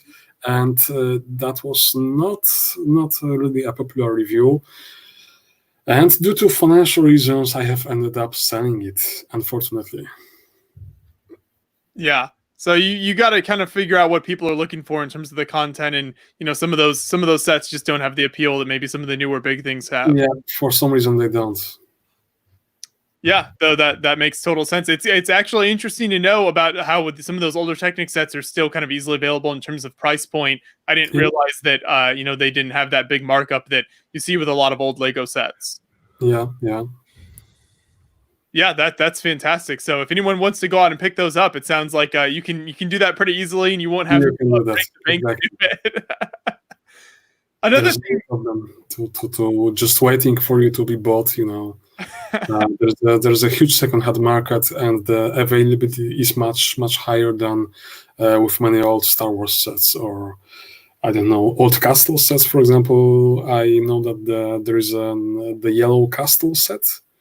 Right. That's like insanely rare and insanely expensive. So that's not something we can see in the Technic line. And there's a question in chat of what do you think of the new the Lamborghini set? So I should just mention you've made it at least one full review video on that, and then also kind of comparing it to some of the other large scale supercar sets as well that Lego has done. So if people are wondering Sariel's more in-depth thoughts on the new Lamborghini set, definitely go check out his channel and those recent videos that he's been posting over there, because there's some fantastic content there surrounding that whole set and design. So really good stuff there. Yeah, so you can see my video and my comparison video with the Porsche supercar and with the Bugatti Chiron supercar. And I'd say the Lamborghini is a great design. It's really a bit expensive because it's even more expensive than Chiron, but it doesn't have that many more pieces. It does have printed pieces instead of stickers, though, which is nice because the quality of the printed pieces, this is something I always prefer to stickers. Stickers are not as durable. They are going to peel off in a couple of years, probably. Right, exactly. So, and so in short, I think that Lego Lamborghini Zion is a great design that has similar functions to the Bugatti Chiron set, but it has a much cooler look, much cooler exterior. It has this amazing, lovely body in a very nice color, but unfortunately the problem is the price and the color inconsistency, which I hope maybe can get solved in the next production batches, maybe. That's certainly the hope. And I noticed looking through your channel, one cool thing that I like that you do is I believe it's a monthly kind of workshop update. And it's basically like, here's where you are with different mocks and projects that you're working on. So it keeps your fans kind of always updated on the projects that you're doing. Or I always thought it was funny reading through the comments, some of the projects you've been working on for quite a while now, people always comment on a mock that you has been in the works for a while. But maybe for people who are just hearing about your channel for the first time on this stream and are wondering, what's some upcoming content that they can look forward to from you, what are some mocks that you're working on right now and that you're hoping to have up in the next month or so? Yeah, it's kind of a fun way because the goal of these videos is not only to inform the viewers, but to also keep me working on the models, not just, slacking around. Honestly, I guess because of the complexity of my models, some of them can take years to build. Literally, I've had a track that has taken like 3 years to build. And when you build something for that long, you're obviously going to start working on other models in the meantime, because, for example, you are waiting for some new pieces that you have ordered to be shipped to you. So it's inevitable to start working on several models at the same time. I think I have around 13 models that are being worked on at the same time. Oh, wow. It's a number I've been trying to reduce, but I have a problem with, having too many ideas, too many inspirations. Sometimes I just can't help myself, and I start building a new thing. And I know it can be frustrating because people have been waiting for me to finish some models for years, literally. But eventually, I do plan to finish everything. The thing is that I think the building with Lego is still supposed to be hobby. So basically, you should build what you feel like building at the moment. It shouldn't be like a task list where I have to finish this, then start this, then this. It's not a chore. It's a pleasure. It's something you do for fun. I mean, that's what keeps me going at it for so long. So basically, the purpose of these videos is to let people know that no, I still haven't abandoned the plans to build this model or that. And for me, the very nice thing that I get out from these videos is that I can share more about the building process that I would normally do in the finished video that shows the completed model. I can talk about, for example, how do I look for the documentation for the model, or how am I trying to make it authentic? What do I do, And I get a lot of great feedback where, for example, people who work with the machine that I'm building daily, they can correct me or point out certain things to me that I was not aware of. And it's a great way of communication that I think really, really works for me as a builder, helps me to do better stuff, I hope. But yes, ideally, I would love to work on maybe 3 models at the same time, not 13. And I'd love to really finish some of the long overdue models quickly. Unfortunately, now that I have a family and a son, this is harder than it used to be. And your YouTube channel is not your full-time job, right? Absolutely. We are talking Europe. I'm not able to support. Well, maybe I would be able to support just myself with the YouTube revenue, but again, there's a family, there's a son. That's quite an expensive endeavor project. So. But it's a lot of fun, of course, and very rewarding experience. I recommend that. Supporting my family, that's something I take very seriously, and that's why I do have a full-time job, and Lego is just something that I get to do when I'm done with working, when I'm done with taking care of my family, and then maybe I can get an hour or two to just put some projects together. So right. The bottom line is I do appreciate the patience of anyone following me. Thank you, guys. Yeah, but it certainly makes sense when you see everything else you've got going on. You can't just sit down and be, knocking out builds every day like that. Yeah, I wish if my channel was bigger, maybe that would be a possibility, but it's not. It's not growing up that fast, so I can think about quitting my job. So, But of course, maybe after being featured on Beyond the Bricks, I'm going to get 1 million new subscribers. Who knows? I hope so. You never know. I hope we can get new fans your way, because you certainly do fantastic work. Have you considered doing like a Patreon or something like that, or launching other things? The problem is I have with Patreon is that I'm not really comfortable with asking people for money. It's kind of it doesn't sit well with me as a creator. I actually had a discussion with Google because they sometimes come to me with certain ideas that they would like to try, and they wanted to try the idea of sponsored videos. So basically, some of the subscribers pay like a fee, and you publish some videos for them before you publish them for the other subscribers. And again, that was not an idea I was comfortable with, because I have a lot of respect for my viewers, and if I publish something, it's not, I don't want to make it like you get to see this, but you don't. It's not cool, I think. So I don't really want to run a Patreon. If you just watch my videos, so that's good enough for me. Yeah, and I think I've heard that from other people with Patreon over the years, where they're concerned about asking people for money. But I think for a lot of channels, the fans are happy to help it out. Like you said, you've got all these all these really wonderful, build projects that you're working on. And if fans could help, support you and get, those projects coming out faster and then more content and more builds, I think a lot of people would be happy to do that. I know John and I love, supporting other Lego channels on Patreon. There's a lot of different channels we support over there. So we're always happy knowing we can help other channels and other Lego fans create more content out there. So you might be surprised if you ever wanted to go in that direction, that a lot of people would probably be happy to help your channel grow. Maybe for me, the concern is that if I get money from people, it's really important for me to be able to give something back. So one of the things I'm doing is I have one model that I'm selling instructions for on the Rebrickable.com. It's a RC Renault tank from the World War II. I actually have it right here, so I can show it to you. Yep. The instructions cost €8, and it's a very, very high quality instruction that shows you pretty much every single wire in it, and there was a lot of backstory about the model, and I was really trying to explain everything in it. And that's a way of maybe support that I'm comfortable with, because you pay for something. You don't give me your money for nothing. Let me show you the model. And so you mentioned these are available on Rebrickable. So if people, you like this model and you maybe want to build it yourself, you can check it out. Yeah, this is fully RC. It can drive, steer.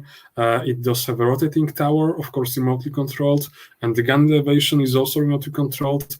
And the thing I'm most proud about is that I was able to actually even put an interior inside. So we have this driver's compartment here with a seat, and these two levers that you can see here. They move when you change the direction you're driving in. So if the right truck is driving forward, the right lever moves forward. If it's driving backward, the lever moves backwards. That's a kind of a feature that I'm really happy with, and it was quite a challenging project, given that for the number of functions it has, it's pretty small. It's not much larger than my hand. I don't know the exact scale, but that's the one. It's a small model that's fully remotely controlled, 4 motorized functions, partial interior, and the instructions just going to cost you €8. That's fantastic. We'll make sure to throw a link to the Rebrickable instructions in the description then. So if people want to check those out, you can go over and buy those, and then build this fantastic looking model for yourself. I mean, look at that thumbnail for that video. I mean, that alone. Of course, I've made sure that the hamster fits in. That's fantastic. What has your experience been like with Rebrickable? Because I don't think we've actually in these live streams or in videos on Beyond the Brick actually talked much about Rebrickable and kind of how that works for people. So what has your experience been like with that platform? I have a very limited experience because I have one modification of a Lego set that I'm selling. I'm giving instructions for free on the Rebrickable, because the instructions can be free as well. It's actually a modification of the Star Wars BB-8. I'm showing how to make it remotely controlled so you can drive it around. So if you are interested, that instructions are free. And I think Rebrickable has a lot of potential for people, especially now that Technic is leaving the B models behind. I think there's a lot of potential here for builders who wants to make some money by sharing their expertise, their building skills with other people, because let's be honest, a lot of us are going to struggle. Yeah, that's the modification. That one is free. A lot of us are going to struggle to kind of rebuild a Lego set into something else, or to build your own creation. But Rebrickable has this bunch of amazing creations, many of which you are probably never going to see as an official Lego set. And many of them are free, many of them cost just a little money. So that's something I can recommend, and it's very, very practical for the creator as well, because they handle the payments, they handle the delivery. All you have to do is publish the instructions, and they take it from there. Of course, there's a fee, but it's not a very, very prohibitive fee. So I can really, really recommend the Rebrickable both to users who want to sell their instructions and to people looking to build something amazing. Well, that's good to know. Yeah, it's good to hear good feedback about that because I certainly hear people mention it with instructions and things every once in a while. So I'm glad you've had a good experience there. I also want to mention Unbrick Me in the chat with a $7.77 super chat here. He says, Sariel, you are the king of Lego. You make wonderful creations and videos. I want to make Technic mocks like you. Your choice of music is very energetic. So Unbrick Me, thank you for the super chat and thanks for the support of Sariel. That's very kind of you. Thank you. Sorry to say that in a moment like this, but can we please just like do 2 more questions and wrap it up then, because it's getting a bit late here. Yes, totally understandable. You've been very generous with your time, so I appreciate it. I wanted to ask you about, I mentioned earlier those workshop update videos you were doing, and I noticed one build you're working on is a Glomar Explorer ship model. And this ship, I love the story behind the ship. It's just so fascinating, the history of this and how it was used and everything. So what was the inspiration behind you deciding to build this, and where are you at with that model? Would you like to see a small piece of it? Oh yeah, no, that'd be awesome. Okay. Sorry for the lighting. That's just the middle of the ship. Wow. And the table it's on, it's 1.5 meter wide, so you can appreciate the size. And that's the smallest part of the ship that I have. The bow and the stern parts are much larger. And you can see some of my Lego stuff right here. That's the Slave 1, for example, here. Yeah. Yep. And that's where the hamsters live. And yeah, still some more Lego stuff.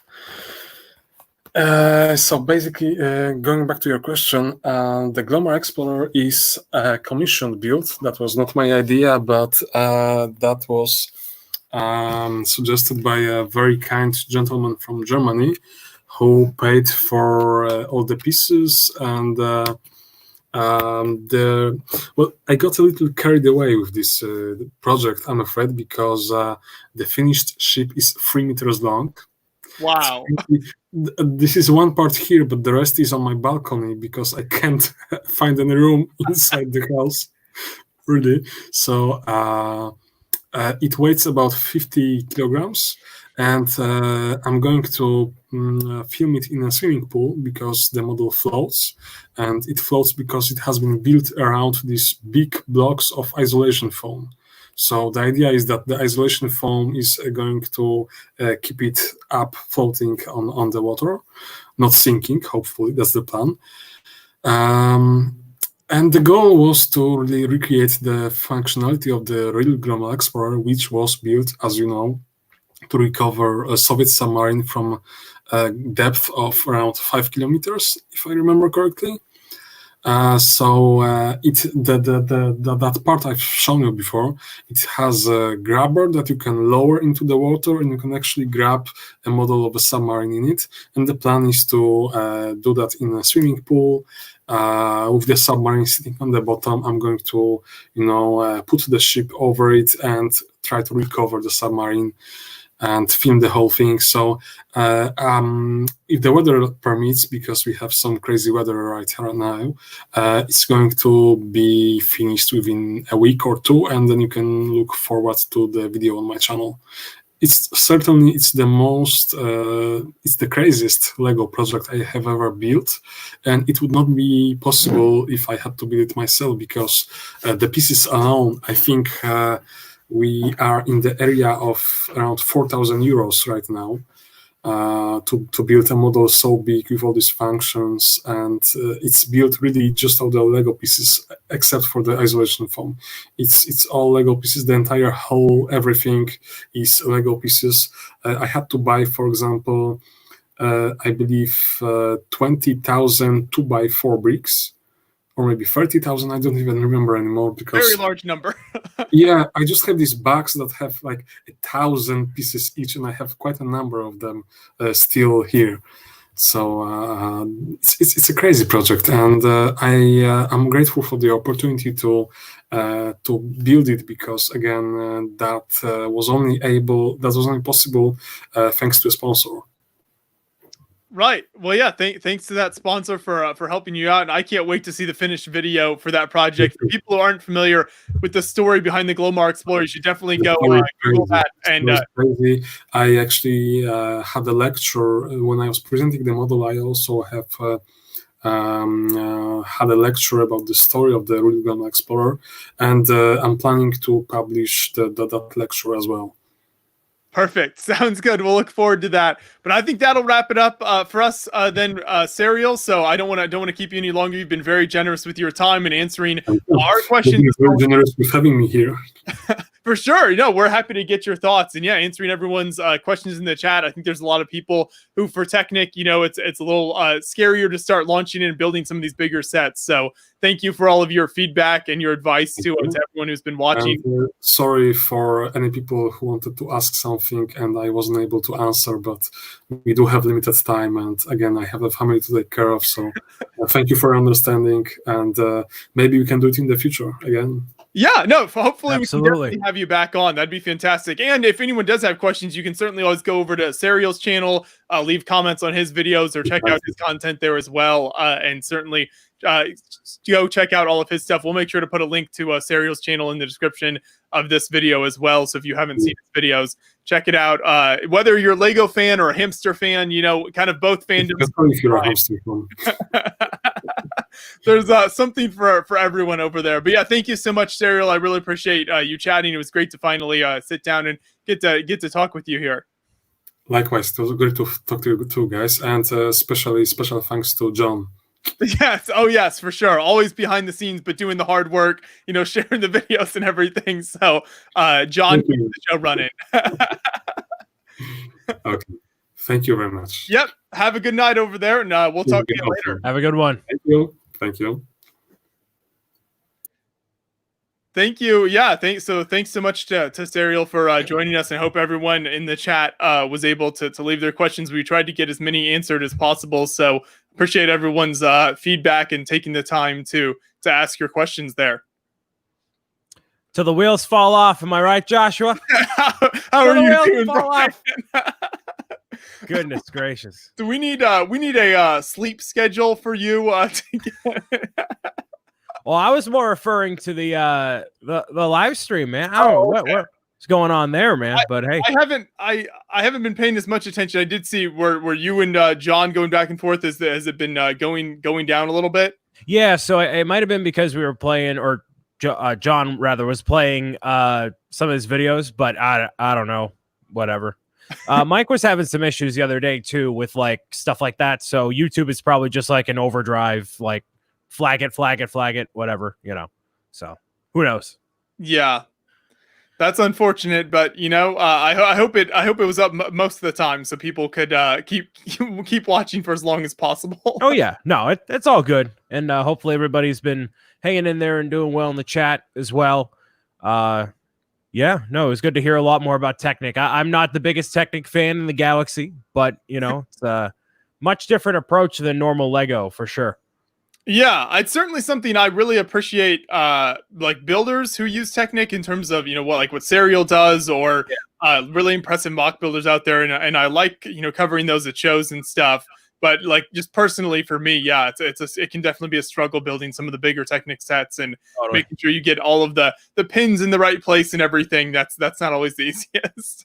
Yeah, I feel like I'd mess up the Lamborghini engine, and then I'd have to go back 100 steps and take it all apart, and I'm like, I'm done. No, not doing it. I'm good. So sometime we'll maybe have to do a Technic build on stream. Boone and I actually did that once a while back, and we got to the end of it. It was like the racer jet. I forget it's something like that. The name, the exact name. And we both ended and we were like, okay, we should never build Technic on stream again, because it's like hard enough doing the build on its own, but then when you're like interacting with chat and talking and stuff, you have to pay so much attention. I did a live stream the other day, and it took me, I think, 2 hours to build 400 pieces of my Orient Expedition sets. And I'm like, why is it taking so long? And I'm talking to all these people, and and Technic, you have to like focus on Technic. You can't like nonchalantly do it, because if you mess up one like place where one of those pins goes, it's over. It's done. Right. So actually, funny enough, related to that. So Sariel mentioned Mike Psyche a few times. Fantastic Lego Yeah. designer who has done a lot of these cars. So I actually have the Ferrari is back here in the background. I don't think you can see it right now. I was doing a live build with him with that build. And I put like pins in the wrong spot, so the top of it was actually facing like the opposite direction from where it should have been. Oh no! I got to, and we were like talking back and forth, and he was explaining the model and everything. And I looked at him, and was like, okay, this clearly is not right. So I was trying to like discreetly take that part off and put it back together properly. Which, yeah, once you get all those pins in there and everything, it's not an easy thing to do. So no, you're locked in. Right. I got it back mostly together, but. Yeah, those sets you've got to really be paying attention to. That's good. Kevin asked earlier what like our favorite Technic sets are, and I'm looking around my office right now, and I'm like, man, I don't know if I've ever built a Technic set. I don't think I've ever bought a Technic set. I don't think I have ever, which is kind of weird now that I say that out loud. You know what I mean? Right. Yeah. Yeah. Oh, look at Sariel coming in with the Technic memes here for John. There you go. It's gonna cost us quality content there. Wow, man, we should have been sharing more memes when Sariel's on. Right. Yeah. Forget about the video footage that's gonna get us taken down. You share some more memes. That's really good. I hadn't seen that. I think that's a tweet from Sariel. So if people want more memes from him, you should go follow him on Twitter. Right. Just for the memes, not his incredible building skills, just for the memes. That's it. It's so true though. Yeah. So you've got to be in like the right mindset and really want that type of like building experience when you're going in for a build of that size and that detail. Yeah. You need a much more technical mind. Oh,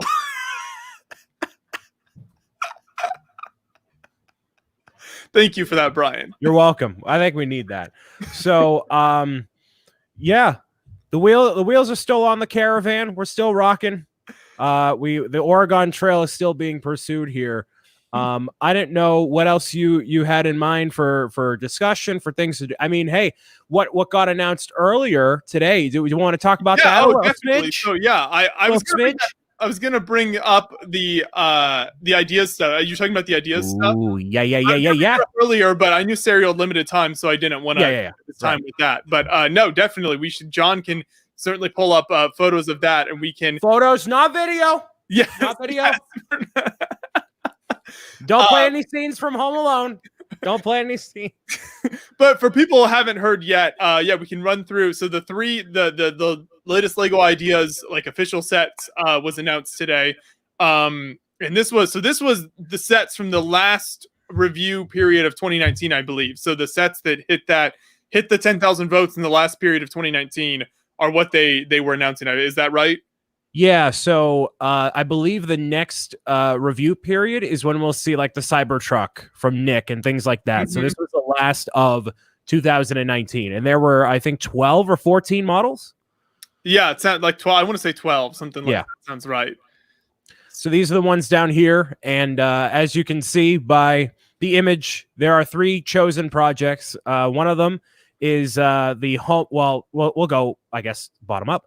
There's Steinfeld 30th anniversary, which I guess the secret to getting your project approved on Lego Ideas is just base one set around a sitcom in one scene, and like you're good. There you go. I mean, it's certainly cash money. It lends itself to it because it's like, there's an iconic, living room scene or something like that from these shows, and they're very, very popular. So it's easy to get to 10,000 votes.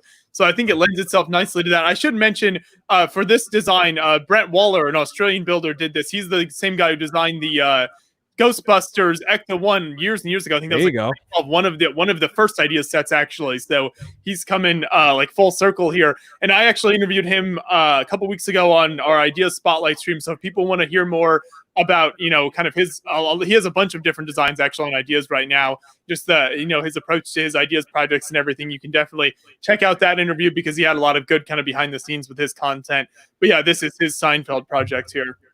Yeah, I'm surprised Seinfeld got approved only because of like typically the tone of the show is more adult oriented. It's not like, Friends is more, I mean, Seinfeld is very mainstream as well, but like Friends is more like not a whole. I don't know. It's just a different vibe. Like Seinfeld, I find to be legitimate funny, not like sitcom. All like here's the laugh track funny.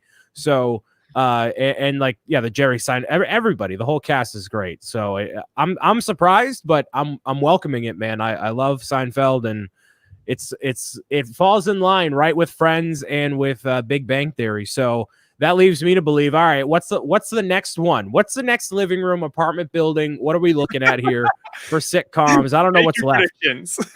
Yeah, right. I have no idea what's left. Maybe Full House. That'd be quite a assortment of minifigures, but yeah. Now there has to be one thing included with this set, which I don't know if they'll be able to pull off because of licensing and all that, but apparently, from what I remember, a fun fact about Seinfeld is that in every single episode, in at least one shot, there is a shot of the Superman action figure in the background on Jerry's shelf. Huh. So that would be something cool to toss in there, but it would have to be like a very vague red and blue micro figure on a shelf. But who knows if that'll be possible, but that'd be a cool little fun fact there. I actually don't know if I've ever sat down and watched an entire episode of Seinfeld. I've seen like clips and I've seen parts. Yeah. It's called The Show About Nothing for a reason. And I don't know if you would like totally super vibe with it, but like, I find it very funny. The antics are very outlandish and yeah, it's funny. Yeah, no, certainly I've seen some funny scenes from it over the years, so I can see the appeal. It's not like I'm not a fan or anything. Totally. Oh yeah. So that's the first one. So the second one then here is the typewriter. And I would say for me, this is the one of these three I'm most excited about. I feel like it's kind of the most original, most unique design of these three. Totally. Yeah. I'm glad you feel that way. I can't speak to this as much. I mean, I look at it from the perspective of somebody going to the Lego store and seeing what this is. And I feel like, your typical mom or dad would be mad. Like, what do you mean it doesn't type things? But it's a typewriter. What are you talking about? So in the same way that the piano in the original incarnation did not play any sound. So I don't know how that would go about like selling it. It's a very impressive model. Obviously, it's a typewriter. The technicality that goes into it is beautiful. And, there has to be some sort of function with it. I don't think it would resonate as much if it's a static model. So we'll see what ends up happening with it, for sure. But I think even if there isn't a lot of functionality, this could look, certainly for an adult audience, be a really cool, like, just display piece. Sure. Oh, yeah. Well. Absolutely. Yeah. I mean, I don't know when we could see these sets, but yeah, I think the piano got approved a while ago. We haven't seen that yet. So, yeah, I've been wondering about that, actually. Like, the piano seems to be taking longer than normal to get that out. I would guess there has to be some sort of sound functionality with that, whether it not like an actual piano, like verbatim, but like something with it. So I would hope there's something there. So probably the same crowd. I mean, just from what I'm basing it off of nothing. That crowd would probably like the typewriter as well. This like very articulate Technic model that, whatever. So we'll see. That's a good point. John already tweeted at Tom Hanks earlier to see if we could collab with a review. So I'm sure we'll hear from him soon. Perfect. And the final one, the one I am probably most excited for because I love Christmas. I didn't think they would go with Home Alone, man. That's a great one. I love it. Yeah, no, the Home Alone, I mean, the movie, obviously fantastic, amazing movie. Yep. And then the model here, I actually haven't spent too much time looking at like the, John can share some of the photos here, the inside details. So is there a lot of the different details they were able to include in here? Oh, yeah. Yeah, okay. You can see the house cracks open. And I don't think for the official model, it would crack open that way. I think it would probably be like dollhouse style, if I had to guess. But I've been waiting for Lego to do a American suburban home, and they seem to have not done that recently or anything like that. And this is exactly what this is. It's like Chicago suburbs, like perfect, and the interior has all sorts of details. It just feels like Christmas, So I would guess this would come out September 2021 or something. It has to be on shelves for Christmas, obviously. I'd be curious if this would be in lieu of a Winter Village set, because this would constitute as a giant Christmas set, you know? So. Right. Yeah. And like like you said, you get this set out before Christmas, and I feel like you're going to see fantastic sales there. Oh yeah. So many people just love this movie, and yeah, the more I'm looking at the details, I'm more excited for this set now, as I hadn't looked too closely at a lot of these photos, but it certainly has like a pretty much every detail from the movie there, and all the different the different traps he set for the robbers and everything. Yeah, and with any like custom printed pieces or new pieces, Lego would come out in that time to like really sell like the kitchen and the basement or whatever, like that they could do some really incredibly creative things with this model. So I'm very much so looking forward to it. And I quote the movie all the time, man, like keep the change, you filthy animal. Love it. Love it, man. It's beautiful. Also, any movie set in Chicago, I think is cool. As someone who has a great affinity for the city of Chicago, having grown up going there a lot, so I always appreciate that as well. We don't get quite as many movies set in Chicago as you do in like New York City or some of the East Coast. Oh yeah, not at all. And like the Home Alone 1 and 2, obviously. Those two have great messages to them, and it's antics, and it's perfect like 90s comedy. It's great. It's great. So I'm looking forward to those. And do we know what the next review period has been finalized, right? Yes. The one after this. Is it possible to pull that one up, John? I don't know if like what is next on the docket along with for the next group sets that they're going to be choosing from, you mean? Yeah, right. I was obviously disappointed with this past wave that the Legend of Zelda stable didn't get through. Obviously wanted that. But who knows? Lego Nintendo, hey, you never know. So I also thought the little aquarium build is actually really neat. We saw that in Texas at Brick Fiesta. I think it was last year. The designer was there, and it's a small build, but just really fun, like functionality there. Yeah. You can move it up and down. So that would have been a neat, low price point set for them to go with there. Maybe they will do something with that, with like a gift with purchase type of thing, like they did with the rocket chair ride thing. Absolutely. I was gonna say holy projects, Batman. Jeez. I don't. Yeah, so I mean, obviously, we're obligated to pull for the Cybertruck, obviously. And out of the oh, sorry, go ahead. There's so many good ones, like Holly's Coraline, fantastic builder and great build there. You mentioned Nick's Cybertruck. Then you've got, of course, another Legend of Zelda build there. Yeah, I mean, I would love to see an actual Sonic set, because we only got Lego Dimensions, and who knows if they still have a thing with Sega. I'm going to say a controversial opinion here, so get ready to fire off in the chat, ladies and gentlemen. I think that Iron Giant model is fantastic. I think that movie's very overrated. So I think that it has a shot as a model itself, but I can't speak to the movie. I've seen the movie. It's okay. I actually just watched the Iron Giant for the first time a few weeks ago. And what did you think? I thought it was good. I think I had like no idea what the movie was about actually going into it. I knew that besides the fact that there was a giant, because I've seen like Lego builds of it, that's all I knew. So I had no idea what it was about going into it. And actually the fact that it kind of tied in with like Cold War history and all of that stuff, and kind of like the way people were feeling at that time, I appreciated that. I thought that was interesting. So I think the way it tied into sort of like a lot of that real world history and the way that a lot of people in the country felt during those years, I thought that was cool. And then just, the giant was pretty cool as well. So I enjoyed it, but I don't know. I mean, I will say people do really hype it up. So I don't know if I could see how you would say it's kind of overrated as well. We'll discuss after the stream. I have some problems with it. Okay. Of everything else here, man, I'd love that Krusty Krab to happen.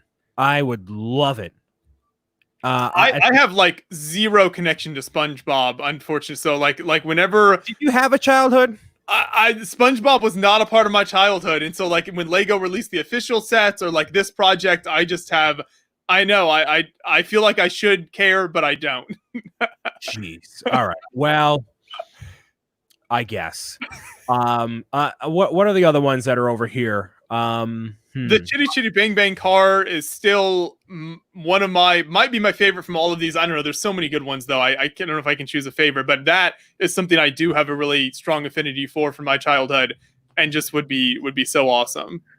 Yeah, there's a lot of good ones here, man. I don't know how they're going to decide. Like, and if they did 3 from this past wave here, they could maybe justify like 4 of these ones here. Like, this is. There's so many, and there's another Queen one too. Let's see, we just had a Queen set in the last review, didn't we? Too, and there's the train Miracle Express, yeah.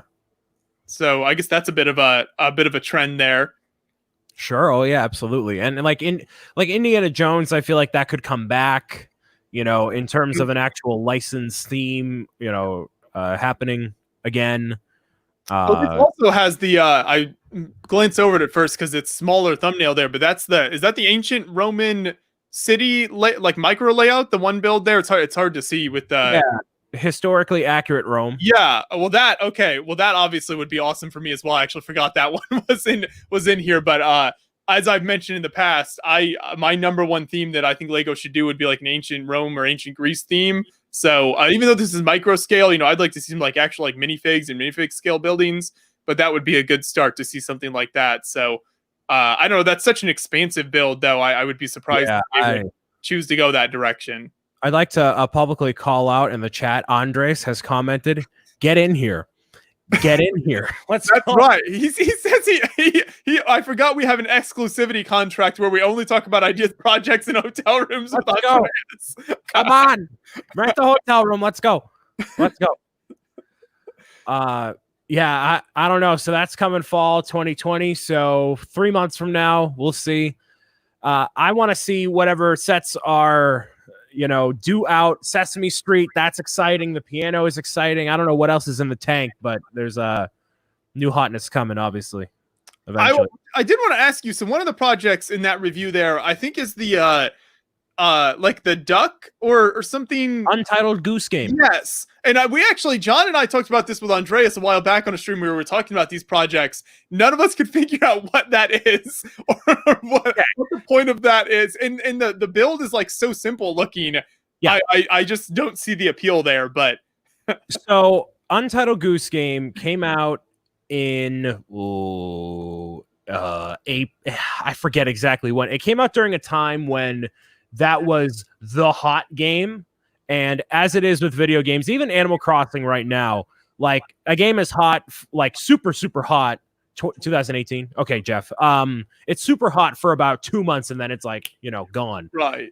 Untitled Goose Game is a 2-hour long-ish game that has a lot of charm to it. You play as a really ticked off goose that wreaks havoc on a town. I mean, the mock, the ideas creation here is what it is. Obviously, a lot of effort and time went into it to design it and put it up there. I don't think there's, you know, large scale appeal considering this is an indie game.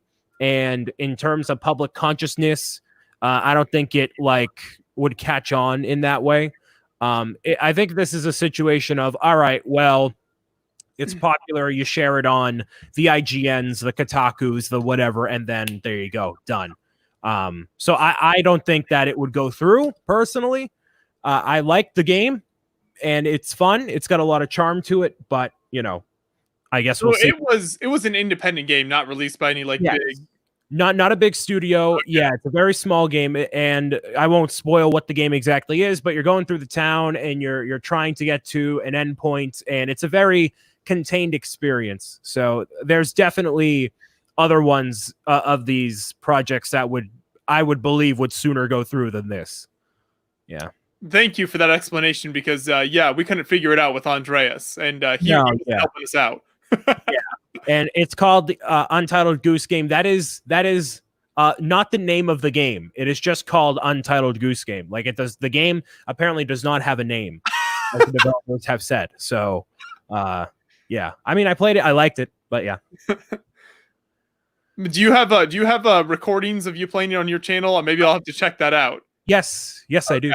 So I did a playthrough. It was like 5 or 6 videos. If anyone else is confused like me, check out Bricks O'Brien on YouTube, and you too can figure out what the Untitled Goose Game is all about. Absolutely. A lot of charm there. A lot of good stuff. But yeah, the next couple of months are going to be good for ideas, and still a lot of good stuff in the pipeline. You know, that question of how long can this maintain at a 10,000 vote threshold? Should it go higher because of so many like that's a lot of projects for that review period right there. It's probably going to get even more intense as time goes on. So we'll see. Because I would imagine that, every project that enters the review period, well, that's then, a designer or someone at Lego taking time to look into, is this a feasible idea? Can we get licensed for this? All of that. And, you have to do that for every new project that gets in there. So, at a certain point, they reach the point where it's just too much time spent to review all of these projects. So yeah, that's when you got to raise the bar somehow. Totally. Yeah. And you want to keep it diversified. You don't want to have too many space things or modular type things or whatever. And Lego Ideas, I feel like as a platform as a whole, is more for the general consumer who isn't into Lego necessarily. But there's a Lego Big Bang Theory, or Lego Friends. Like, you have so many other people going into the Lego store that would normally never buy Lego, but they're like, oh, but I'm going to get the Friends set. And that's where you have Ghostbusters catch on, and, Back to the Future. And that's people's one set they get, So I think it has that sort of mainstream appeal too. So that's why Seinfeld will do well, Home Alone, and if other things like that worked as well. I'm curious with Sesame Street, how they're going to do the figures and how they're going to pull that off in terms of custom molded figures or buildable or things like that. We should be seeing something from that maybe this year, early next year, but that's going to be a cool set too. Maybe you'll get like a Mario style figure like Big Bird or something that interacts with stuff in Sesame Street. For kids, that would be really cool. That would be awesome. Like, that would take longer to develop, I'm sure, it to have that in the tank and refine that technology. But that'd be pretty sweet. No, for sure. Yeah. And I mean, there's so many great ideas, projects coming out. It's really amazing just to see what people are doing. And yeah, it's nice to see. The one thing I like about the typewriter is it doesn't have that IP connection. So I always appreciate that. I mean, it's not that, the projects aren't cool if they're based on a TV show or movie or something, but the original ideas, I think, are always impressive and kind of adding something new to the Lego community that isn't out there at all. Yep, I agree. I tend to fall more for the ones that are properties just based on my own interest, but no, I wholeheartedly agree as well. We got a question from Joseph Zawada about your favorite species in the Legend of Zelda. My knowledge of Zelda does not expand as far as it does with Mario.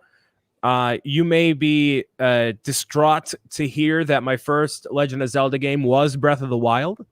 So basing it only off of that, because, in the N64 games, there was no dedicated jump button for Link when you had that with Mario and Mario 64, and I thought that was dumb, so I never played it. So Legend of Zelda, Breath of the Wild. So of Breath of the Wild, I would say the Rito tribe, the Rito species, the birds are my favorite so far. Those are cool. I think mine is the and I don't remember the name for them, but the miners, the Goroks? Is that that sounds something. Oh, why am I familiar? But I really like just like the whole storyline with them, and everything they're doing, and just like that whole part of the map. I like that. So I think that was my favorite group to interact with. Yeah, absolutely. JSP looking for a shout out on the channel saying, Joshua, you are the best. Well, I'm glad someone feels that way. Thank you for highlighting that comment.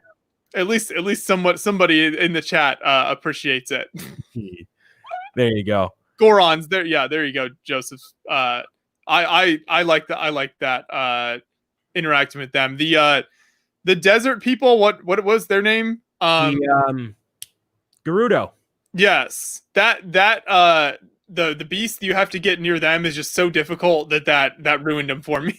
I'm not a fan of the desert really in any game for the most part. So I'm like, we'll just leave that what it is.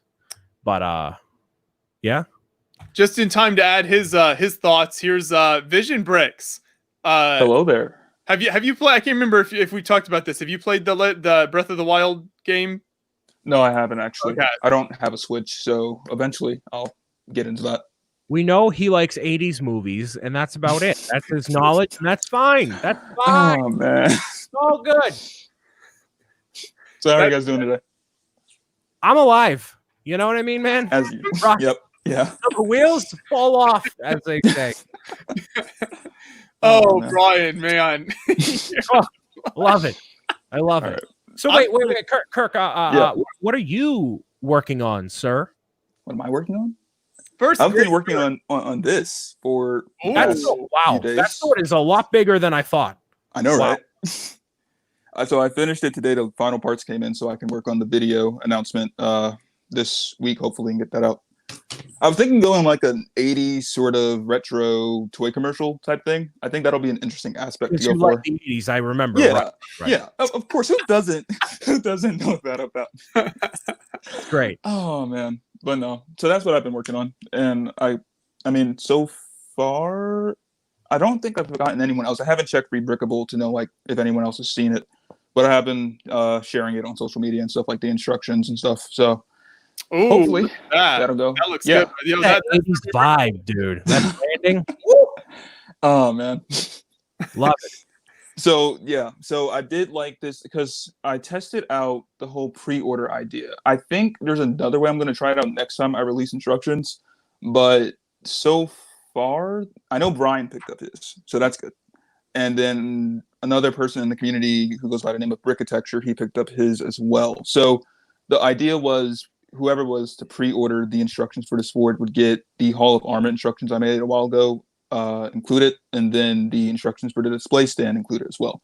I myself do not have the display stand built because I don't have the parts for it yet. Eventually I will, and then I could display that on there. But that's kind of how that's going. Eventually I'll add more instructions there. I think the other one I have there are the ones for the PS4 apartment from Spider-Man PS4. And that's it currently. It's awesome. Good Yeah. work. Congratulations. Thank you. Hope it goes well and hope people check it out, man.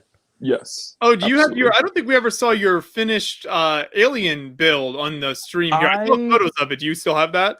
I do not have it put together because I do not have the ability to keep my mocks together. But the video is up there, and I believe I do have some photos on Instagram if John wants to display those. But I don't have it physically built anymore. I still have the Xenomorph. I actually have to work on a tutorial for that. There you go. But people can That's- check that out on if you Vision Bricks Instagram, social medias, YouTube, wherever you want to find it.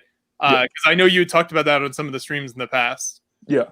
So the video has been out for, I'm trying to think how long it's been out for, a couple of weeks or so now. But I mean, I personally, I like how the video turned out because I think it was probably like one of my best videos I've edited. Well, scratch that. The more recent video was actually probably one of my best videos I've edited. But this one, I really did have a great time working on that video just because it had been a while since I've worked on a mock. So just being able to showcase another one of my builds and, you know, give some people some inspiration on how to build and certain techniques, I really did enjoy it. You'll know it's Vision Bricks whenever there's like purple, pink, and chrome on the branding anywhere. Yeah, definitely. It's good. No, you did a great job with all this stuff, man. Thank you. Excellent. Thank you. And it's like it's clean too. Like the top is clean. Like Yeah. it's a very nice presentation. You know, Thank you. Yeah. more than I could possibly do. So excellent work there. Real quick, Trent in the chat earlier was like, "How many wheels have fallen off so far, Brian?" I think 4. It's like a 8-wheel truck and 4 Right. come off. Yeah, 4 have come off. So that's where we're at right now. Vision came by with an extra spare tire, so I popped that around. Now we're going back. We're good. Then if we get Andres in here, that's the equivalent of like the party van rolling up, and then he goes there, and then we're totally fine. And I'm like, all right, man. let's get in the party bus. So, Wait, Jeff X, when are we going to see the thing?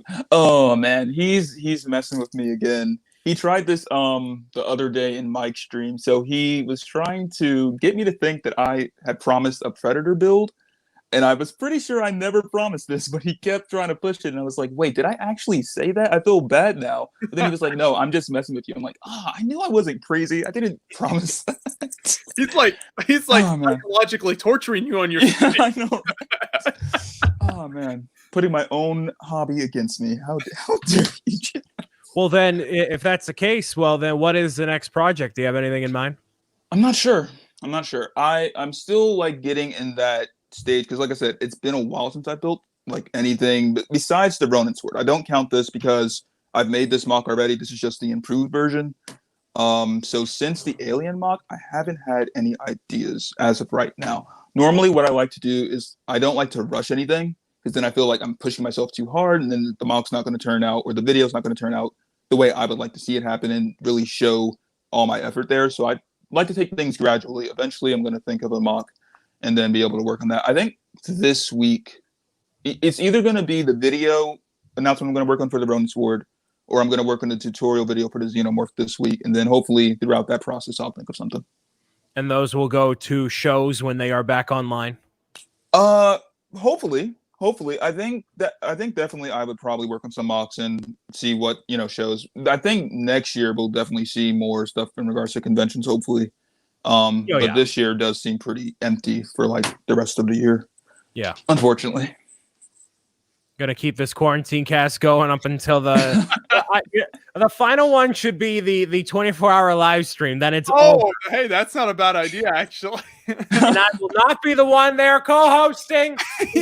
Nick, get him on here. He's used to it. Man. Brian will be there all 24 hours, and it'll be the finale to the quarantine cast saga.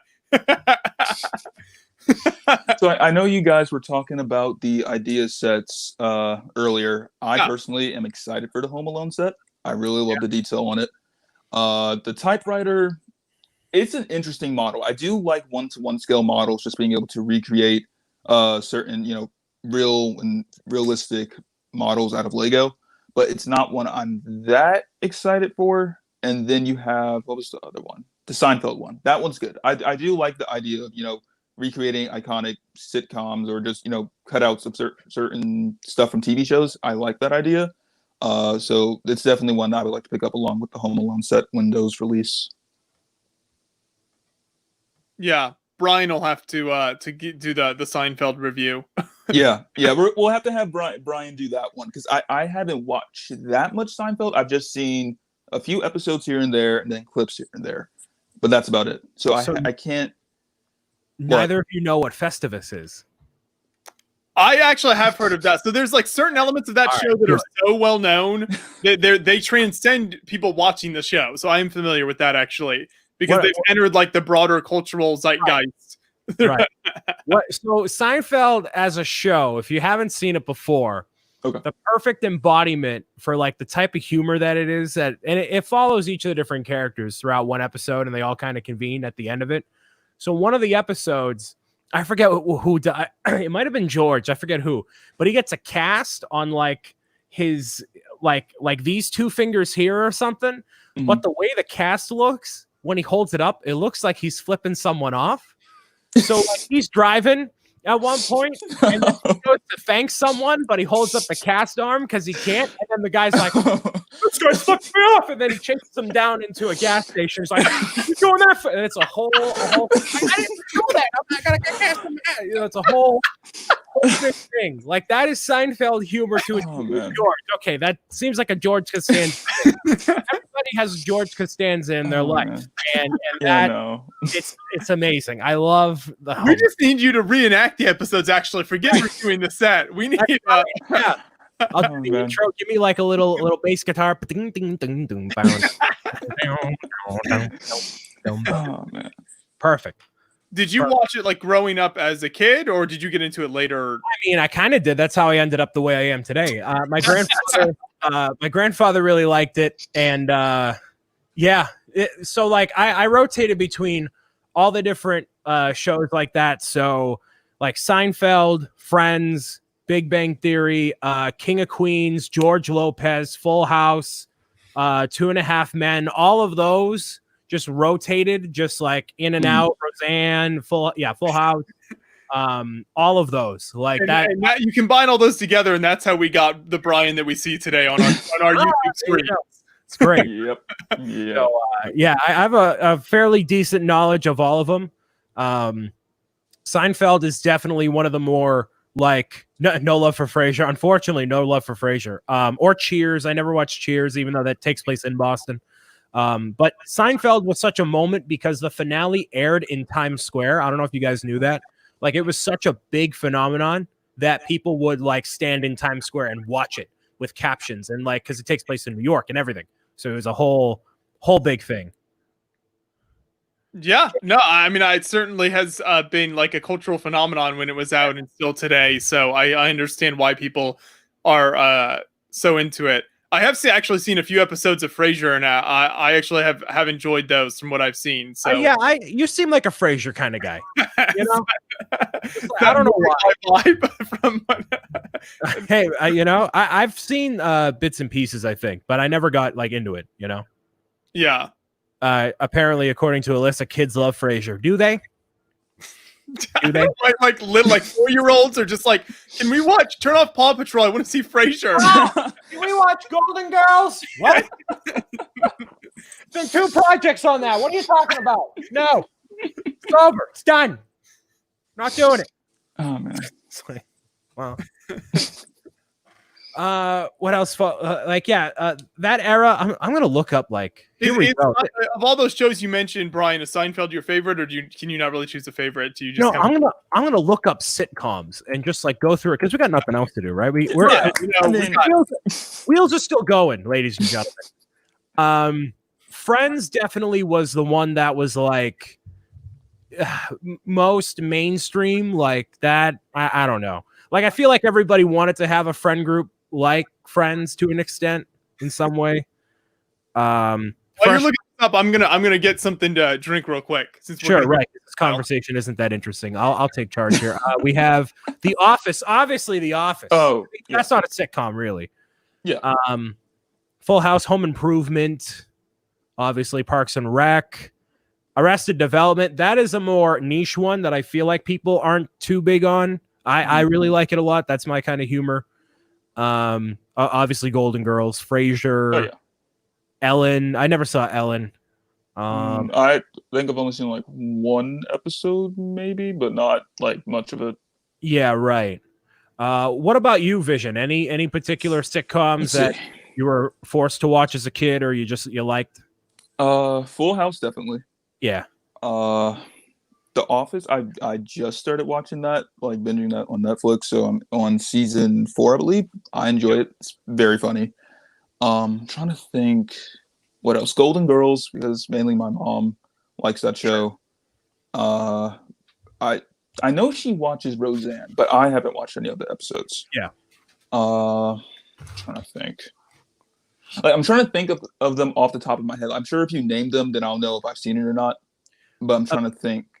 Big one that I watched a lot. Everybody Loves Raymond. Love it. Oh, my mom loves that show. Absolutely love it. I do my my Ray Romano impression. So whenever something goes wrong, like in my live streams or something, like, oh, Deborah, no, what are you doing?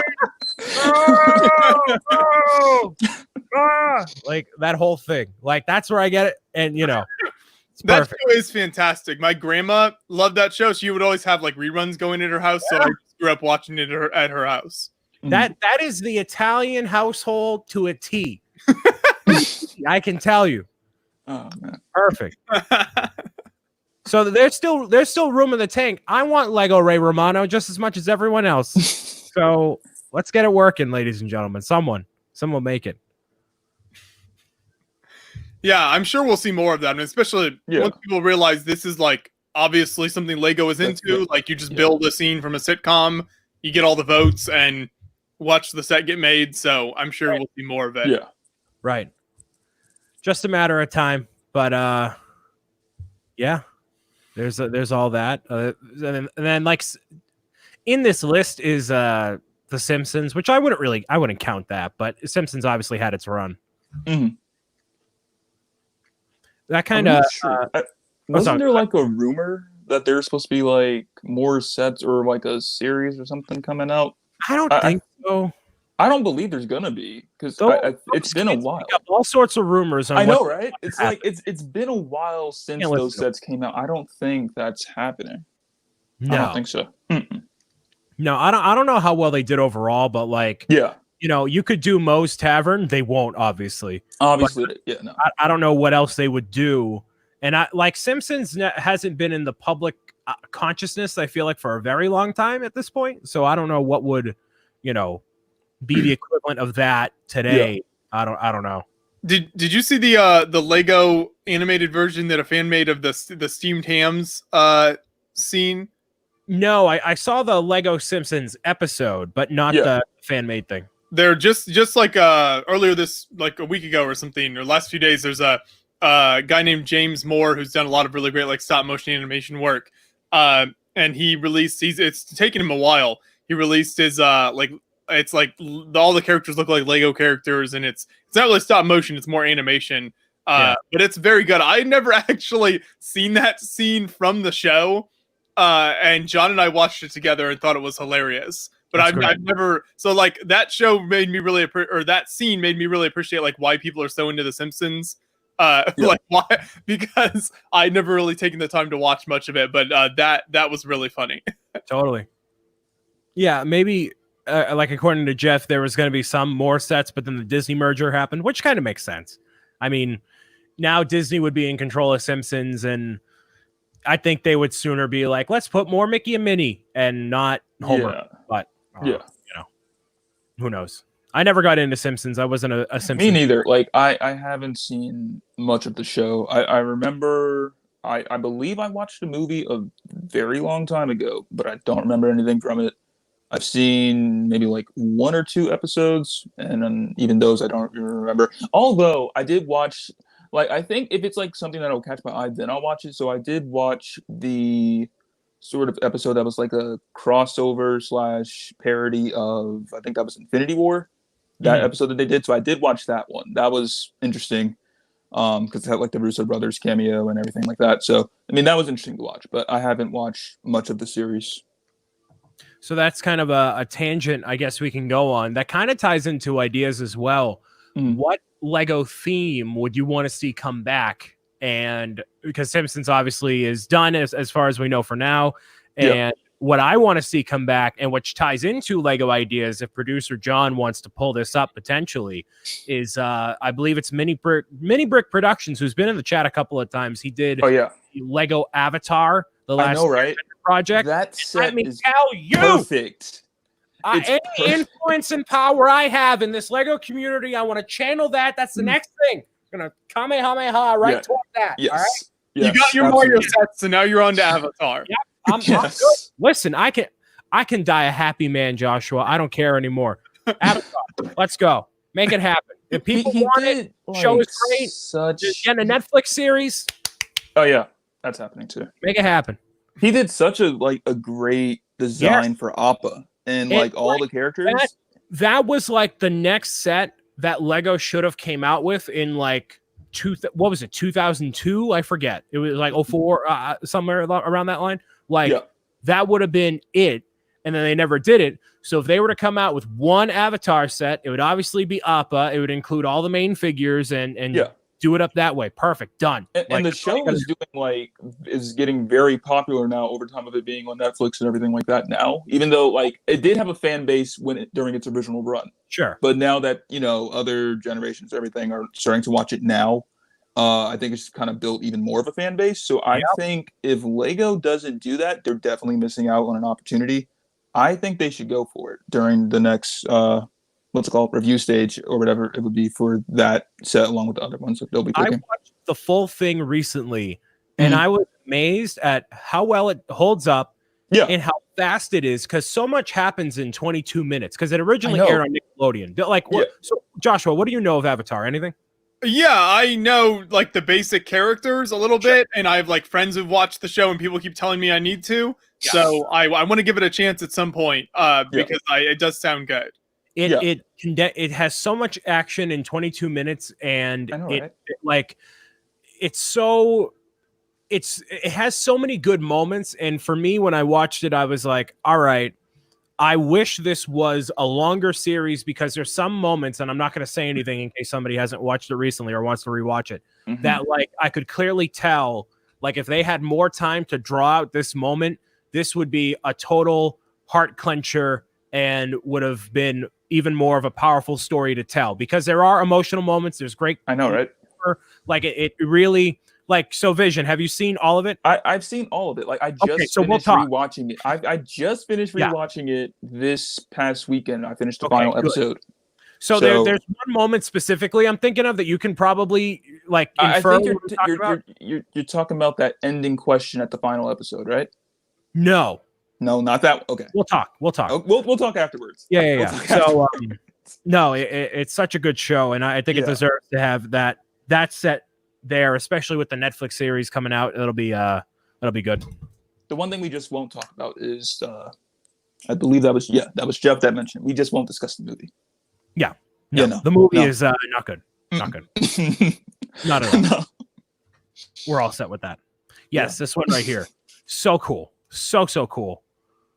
Like, I know, right? My goodness. So here's hoping that gets made. That just got 10,000 supporters relatively quickly. Very happy to see that. That should be, that review period will not happen for a very long time. But yeah. Yeah. And it's crazy the amount of support that it got in such a short, period of time. Like, from the moment he uploaded it up until it reached 10K, it was such a short period of time. And I was like, this is like the fastest I've ever seen an ideas project get supported. And it's great because it really does deserve that support. He put a lot of effort into it, especially with the minifigure designs, because he does custom like artwork for minifigures, like draws them out and does like CMF series that he kind of reimagined. So I think this would definitely be the go-to set for Lego to go with for whenever the next review stage is, along with whatever else would probably be involved. But this is definitely one of them. What is the giant white thing? I've always wondered that. That's Appa. It's the flying bison. Bison platypus thing. Yeah. There's a lot of interesting sort of creatures or animals in Avatar that you're like, okay, what exactly is that a mixture of? But they all look pretty cool. Yeah, and it's not too super over dramatic, like, and it's not anime, not technically by definition, but it definitely it's like a mixture of it, sort of. Yeah, so it doesn't have those same over dramatic tropes that it sometimes has. It's actually, I enjoyed it, and like, I'm not a fan of anime at all, so it wasn't too out there that I'm like, it's kind of like what would that be? It's kind of like Teen Titans. Sure. Like somewhere along that line, where it's a mixture of anime, but it's not going full-fledged anime into the whole trope. Exactly, yeah. So here's hoping it makes it. That's just one of a few that are still in the process of qualifying. I don't think that period is over yet, but it's getting there. So give it a couple more weeks, months, whatever it is. But yeah, I'm definitely pushing that one. Brian says, I'm not a fan of anime, but you're a lover of Pokemon. All right, listen. Pokemon Indigo League is good. Anything after that, Pikachu talking English, move past it, man. Oh yeah, I gotta finish watching Indigo League because it's on Netflix, and I started watching it a long time ago, but I'm probably just gonna start from the beginning. And that the new Pokemon movie? No, the show. Indigo League. Oh yeah, no. Yeah. So I can look back on that now and see, like, that's where I got my sense of humor right there. Okay, I get it. Okay, and I'm not mad. I'm not mad at all. But yeah, no, Jeff. You know I'm a hypocrite. I'm the biggest hypocrite there is. Won't deny it. I know one theme, because I think this was the question, was like, what theme would we like to see revisited if it was through ideas? What would you want to come back? It would have to be Lego X-Men. And the reason I say this is because they're a long time ago. Well, that's not dead. It's just like it's like it's kind of there, but they don't want to do anything with it, and that's what's kind of upsetting. It's there, and they could do, like, they did it with what's it called? What was it called? Mighty Micros. Yeah. Yeah. So they did it with that, and it had those like sort of cute little minifigures for Magneto and Wolverine, and then that was it. I'm like, okay, are you guys going to do anything else there? I mean, we did get the 2 sets when the wave first started, which was the Blackbird and then the helicopter, which had the one and only Deadpool figure that's very rare and super hard to get your hands on. And then that kind of ended it. But then you had that Lego ideas project back when Lego was known as Lego Kusu, and there was the X-Men mansion, and that was a phenomenal model. And I'm like, I remember seeing it back in the day before I started my channel, and I was just kind of like slowly getting into Lego, and I'm like, this is a great model. I would really like to have something like that, but it never got approved. So I would really like to see them kind of revive that that whole series back again, kind of bring some, because I feel like people would kind of get more into it now, even though it didn't do that well back when they first started. I feel like it would do much better now. I think it's ridiculous that we're not seeing a lot of X-Men figures, and we still have not seen the Fantastic Four, dude. We're probably going to end up getting that though because of the movies that the MCU is going to end up having. So we're going to have it. It all plays into each other. Obviously, I get it, marketing, etc. I know, but like, we need the classic ones. Haven't all the Fantastic Four movies been like awful though? Is that? Yeah. Oh no, they're absolutely horrendous. They're garbage. 100%. Yeah, no, they're even though, because I've seen the what was it, Rise of Silver Surfer, and then the first one. Sure. That's something I grew up with, so I have some love towards it. But was it the best? It definitely wasn't. You have the original one that came out during the 80s. Don't bother to watch that. It's not good. Then you have the reboot that came out with Michael B. Jordan, which is the same guy that plays Killmonger. It was the worst out of all of them. It was like it really ruined the story. I'm going on a rant right now, but it really ruined the story. So where it's like, if you compare it between the ones with Jessica Alba and that one, I would take the ones with Jessica Alba over that one, because that one, it didn't make sense. It didn't make sense what they did there. You're like, the bar was set so low going in, and somehow they didn't even meet it. Yeah, it's like, I don't get it. I don't get it. Did you happen to see that movie, Josh? No, I didn't. I have not seen the newest one. I saw the I think the older one that you were talking about, Kirk. There's a point where they're showing off like the Fantastic Four getting their abilities, and they're like 1 year later. They skip a whole year. They just done. Like, what happened? What do you mean? They just sat in a room for a year? All right, whatever, cool. Like, not a good directorial debut. And speaking in that same line, I mean, like, what can happen with movies, obviously in post production, as opposed to the original vision and all that, right? Yeah. The Justice League is getting the Snyder cut, which I'm very interested to see how that's going to be different by comparison of how it was initially pitched and all that. Mm-hmm. Interesting stuff there. Because I know they released Jason Momoa released like a bit of a teaser on his Instagram, and I was like, okay, this so far they're building up the hype, and this is where some things do kind of make a bit of an issue, is when they start to build up hype, and you have too much hype, and then you're let down when the thing doesn't end up turning out good. But I have faith that Zack Snyder's cut of the Justice League is going to do very well. I think it's gonna better than what we got, because I saw that movie, the original, well, not original movie, because obviously Snyder had his own vision, but the one that we did get in theaters, I saw that one twice, I believe, and I don't know, it doesn't do it for me. It's not one of the ones. No, it is what it is. Yeah. This is transitioned into Ryan and Kirk. You talked to Sariel for an hour and a half. Right. All right. Sorry, did you not get your all of your thoughts in when he was on? Oh man.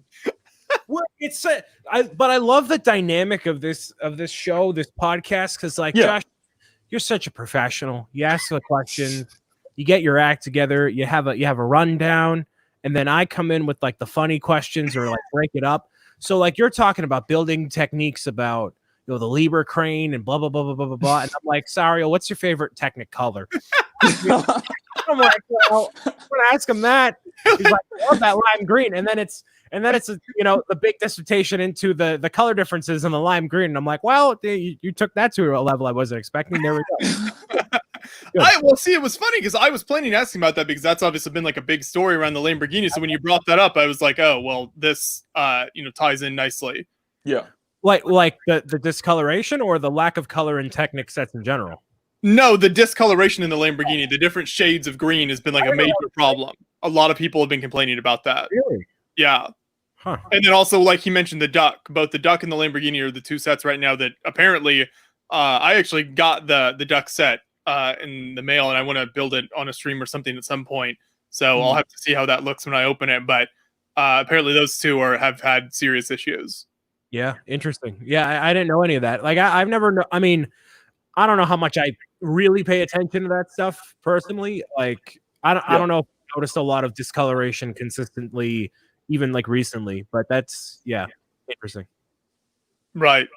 Yeah, I don't build a lot of the sets, you know, so I don't notice a lot of that stuff, but I just pick up on what, like, you know, Brickset or other sites are covering. And also the land, a lot of like Sariel mentioned on the land, that's been a topic of discussion. People have been bringing it up, and Lego has been trying to fix the issue and responding to fans. Yeah. I especially on the on the Scion, that's going to be an important one to have all the colors correct on. You don't want to that at all. Joseph Zawada made a good point in the chat when we were actually having that discussion with Sariel. I noticed his comment, but I didn't get a chance to mention about how, you know, it's hard because with like the Lamborghini, it's all that one green color. So if there's any difference at all, it's like super noticeable. So those colors that are trickier maybe to get the plastic just right, maybe he mentioned like use those as just like accent colors or kind of side colors, because when you just cover an entire build in that, then I think it's maybe really difficult to get that quality control down perfectly. Sure. Yeah, totally. Makes sense. Yeah. Makes sense. Yeah, but I want to build one of those sets just for the sake of it, but I ain't nobody got time for that. And you can do a man who's never built Technic set in his life builds biggest Technic set on the live stream, nonetheless, talking and all that too. Oh man, incredible. Like I've got like a very beginner sort of, I guess, experience with Technic. Because I don't collect it. I prefer system bricks over Technic bricks.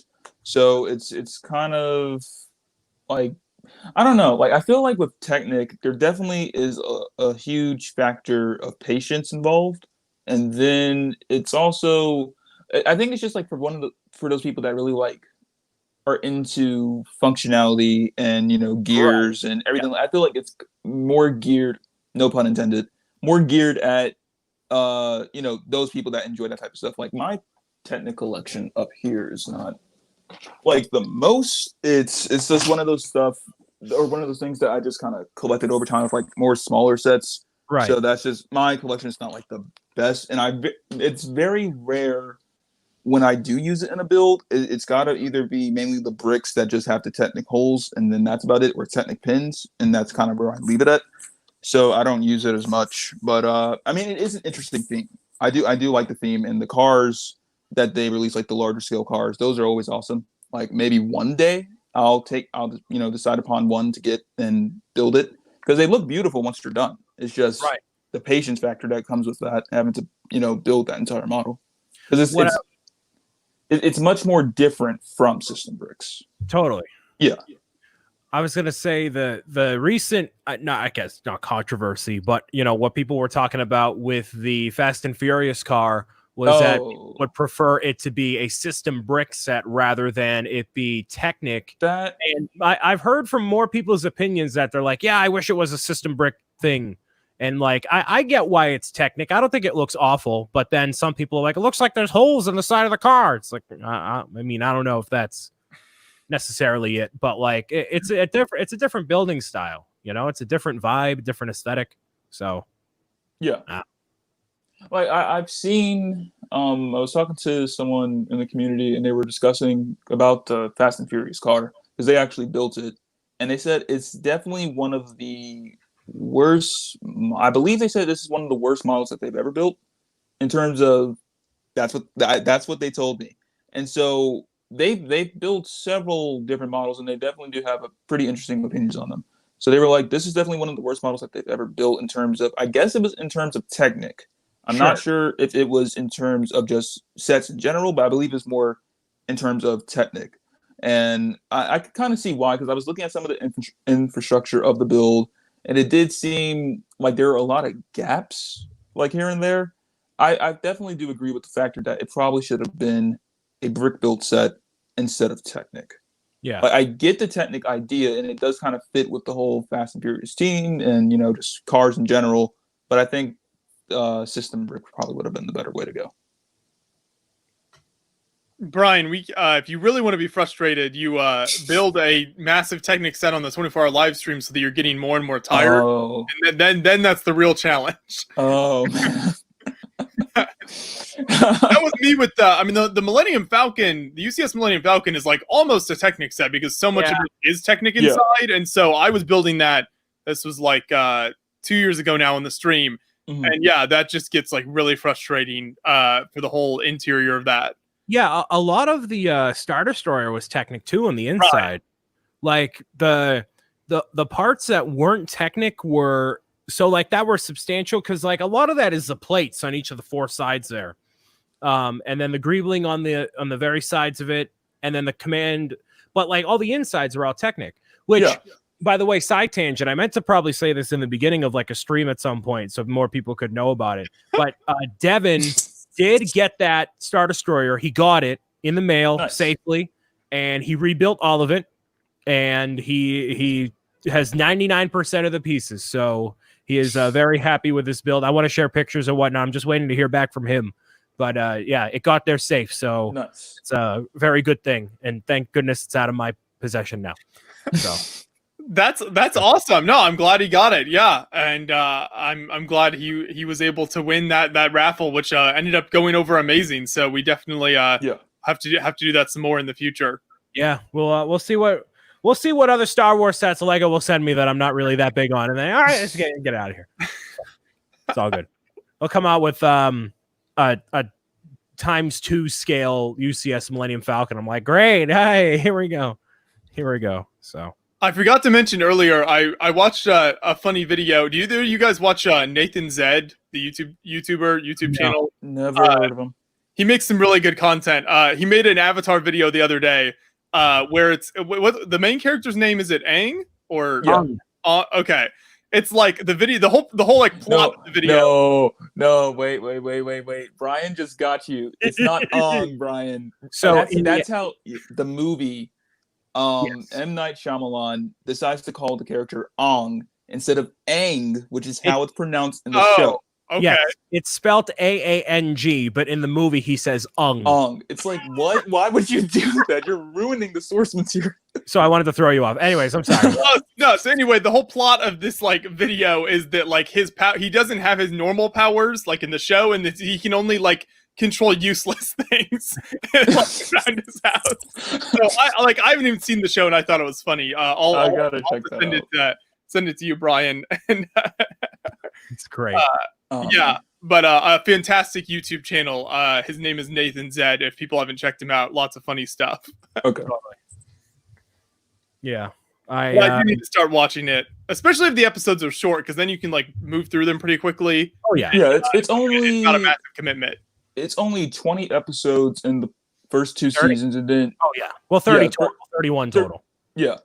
No, because it's 61 total. 61 total because 20 in the first season, 20 in the second season, and then 21 in the third season. Yep. But what's weird though, because I was watching it on Netflix, right?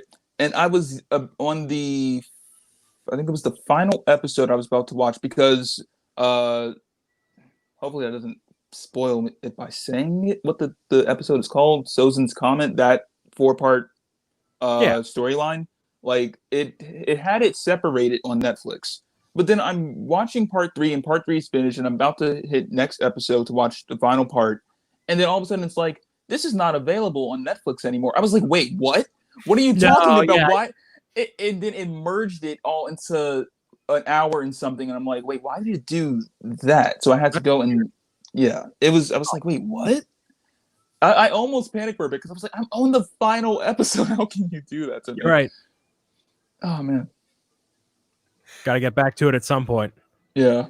I've had that happen where I'll be in a foreign country with a different content on Netflix, and so I'll like find a show that's good, and I'll get through like almost all of it, then come back to the US and it's not available. Can't finish it. Oh man. Where's the next location the O'Hanlon brothers are going to venture to? Yeah. When this is all over. once it's all, so we're actually going in July here to California because we had the trip planned for like Bricks by the Bay and Comic-Con and all that stuff. So we canceled some of our travel plans out there, but we stuck with some of them, and we're gonna go out and meet up with Jang actually and do some content with him. Oh, Andre, he'll get mad. Yeah, man, I don't know. Then we're gonna do one or two other videos as well, and then just travel around like California a bit. So that'll be like middle of July. So we'll actually probably have to skip a couple weeks while we're gone of quarantine cast. Or Brian, you and Kirk can spend 3 hours talking about 80s That's movies. fine. Hey, I'm telling you to get the guests on. We'll make it work. I don't need to be here for a successful quarantine cast. No. Unless it's Technic, then you have to be here. Yeah. You absolutely have to be. I know because what's his name? Joshua just mentioned San Diego Comic-Con. How do you guys feel about the whole recent idea of digital conventions, like in terms of Comic-Con? Because I know San Diego Comic-Con is going digital, or like a live show of it. And then DC is actually starting their own called DC Fandom, which is supposed to take place in August, I believe. Like, I don't know. I feel like I haven't paid too much attention to like I know they're doing the Comic-Con online, but do you know like what the types of stuff they're doing are? Like, will they have a lot of the same content? I think that's how it's supposed to go, actually. I think they're going to be revealing exclusives. I think they're supposed to be revealing certain panels and stuff like that. I don't know if it's going to be to the full extent of how it normally is, because of course normally what happens, for example, Hall H with Marvel is this big space, and they're going through the whole rundown, so it's definitely not something that they could do now. So I'm curious as to how that's gonna happen exactly, because it's not going to be the way they're used to doing it. So the way it is, at least in the gaming realm, is everything used to fall under the umbrella known as E3, the Electronic Entertainment Expo. And because that show, it was a physical presence, and technology has improved, internet is more of a commonly used thing, more and more developers started to do their own presentations around E3, but not necessarily have a presence at the show. So EA, who makes the Star Wars games, they're not technically there. They're in LA. They do their own thing, but whatever. So what has happened in most recent years, it becomes more fragmented and more people doing their own thing. Now this year, there's a overarching event called the Summer Games Fest, where throughout May to August or September, there's announcements sprinkled throughout. So I think having a bunch of people like DC and whatever, like they're going to do their own thing, but I don't know if they need to put it under a Comic-Con umbrella, because they can reach the same audience and get it the same and not have to share the marketing. Why am I going to market to San Diego Comic-Con when I can just do it myself, Yeah. So I think that is part of it. But I mean, you're going to get some of those megaton announcements because they want to get the announcements out there and just get it done. But all the movies, everything is pushed until next year anyways, or whatever. So I like the idea of going to a show, and if there is a good enough incentivized reason for people to fly out and be there and connect, that is better than digital. But like as it is right now, it's great. What PAX is doing, my favorite show of the year in Boston, they're having a week-long internet thing where there's constantly 24/7 a live stream happening of panels, of speedrunning games, of blah, blah, blah, blah, blah, and it's all free, which is a totally different method of how Brickworld is doing it or anybody else. So, it depends on the scale, it depends on what they want to do, but, nothing's going to replace being in a show with other people and connecting that way. Yeah, like definitely. That's something I would like to do, because I mean, of course, we have that with Lego conventions, but like I would really like to go to a convention like San Diego Comic-Con and get to have that experience, because it's definitely a much more engaging experience compared to if you were to do it online. Like you're not getting able to actually talk to people and interact. It kind of takes that away. Which it depends on what you want out of it. Like if you're there for the announcements, you don't need to go to Holiday Marvel to get it. You can stay home. Exactly. Like is it like it'll definitely work for those people that don't like going around people and interacting. But for the people that do, it's kind of a downer. I think. Wait, what was this? Okay, yeah. So Jeff did ask this: is that still going on? And I thought fandom is regulated to online only. No, not that fandom. Fandom, as in like Dome, so D-O-M-E. That's how I'm not sure why DC is calling it DC Fandome. I'm not sure what's the thing with that. I don't know. I don't get it. But apparently what they're supposed to be doing is like announcing certain stuff. So I know The Rock did post something about Black Adam. So that's supposed to be a thing they're going to be discussing there. Something in regards to Shazam, Wonder Woman 84, of course. And then what else was it? Some other stuff. I'm sure they'll be announcing more stuff that they'll be planning to discuss there in terms of like movies and stuff. Possibly we'll even see something in regards to the Batman game. Hopefully, I think that would probably fit in regards to that Batman game for a decade, man. I know, and it's weird though because like I don't know if someone like made up the photo that's been leaked in terms of like the reveal trailer. I don't trust these kids on Instagram. It's so hard to see like what's real or not because people like to do anything to get attention, and so it just ruins it. And it really gets you disappointed if it's not true. And it's like, darn it. So you got to take it what it is, man. You just gotta exactly see what happens. You just gotta wait and see what happens. Speaking of virtual shows, our own Bricks O'Brien will be on Brickworld Virtual June 27th, I think, whenever the next Brickworld Virtual is. Nice. Showing off the Mario set. So get in, sign up, get your tickets. Yes, I have not talked about it myself on my streams yet, but that is a thing. I'm going to probably be interacting with people in the room and saying, all right, where do you want me to put this and that? Let's see the high score I can get and doing a live demonstrating it that way. So I believe it's this Saturday, which I don't know. We'll see. So, it is Saturday. I forgot it was that soon. You're right. Okay. So this Saturday. And Joshua, I have no information. I don't know what's happening. So okay, we will figure that out. It's very simple though. It's just a Zoom, so you won't. There's no like big prep or anything. So, cool. But I'll make sure you get that. Yeah. If anyone is interested in stopping in, I mean, there's tons to see for Brickworld Virtual. Lots of great rooms, but Brian will be there as well, and you can check out the Mario sets, and he'll be giving all of his thoughts. You know, Brian's continued to work with the sets, figure everything out. Little snafu with Mario breaking, but then we got another one to him. So gonna milk this cow dry, baby, till the wheels fall off. And the videos have been pretty interesting lately for the Mario sets. Like I hope they're not trash. Thank you. No, they've been really good. I enjoyed the whole interaction you have going there. I think you're doing a really good job on it, and so I'm looking forward to more. Thank you. You're welcome. You're welcome. Yes. Yeah, very good content. I enjoy it. You're obligated to say that because you run the channel, man. I'm just trying to do my best and trying to convince older fans to get on board is like pulling teeth. I've noticed. Yeah, I'm surprised. Like this theme, more than a lot of other themes that Lego does, it seems like people are just really reluctant to get on board. Even when now that the products have been showing off and people talk about all the details, people. I think it just has to do mainly, and this is just my opinion, I could be totally wrong on this, but I think it's just because of the whole tech idea. Right. That they're not digging. What it is. Yep. I think that's the thing they're not going for. I feel if they were to be a bit more welcoming to the idea, they just might enjoy it.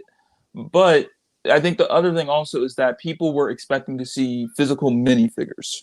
And that's the main thing that they're just like, okay, that's not what we were expecting. Those are gonna come. I mean, eventually, I'm sure they. Eventually they're gonna end up doing it, but at least give this one a try because personally, I think it's a pretty interesting idea, and the idea of being able to integrate it where it's sort of like a game in a way, and not just you're building a course and not really doing much with it. It actually gives you a bit of interaction instead of having to, like do it yourself. It gives you that interaction factor there, which I personally think is pretty cool. I think that's amazing. I mean, there's hundreds of sets out there if you don't want something that incorporates technology. There's lots of themes that are the regular sets. So how about something different? Let's push the envelope here and do. I mean, because you can play through these levels with it. So I think it's perfect. It's pretty. It's cool. And I mean, if you don't like Lego Mario the way it is now, then I mean, just let me have fun. Let me be happy, chat. Let me be happy, people in the comments. All the haters, relax.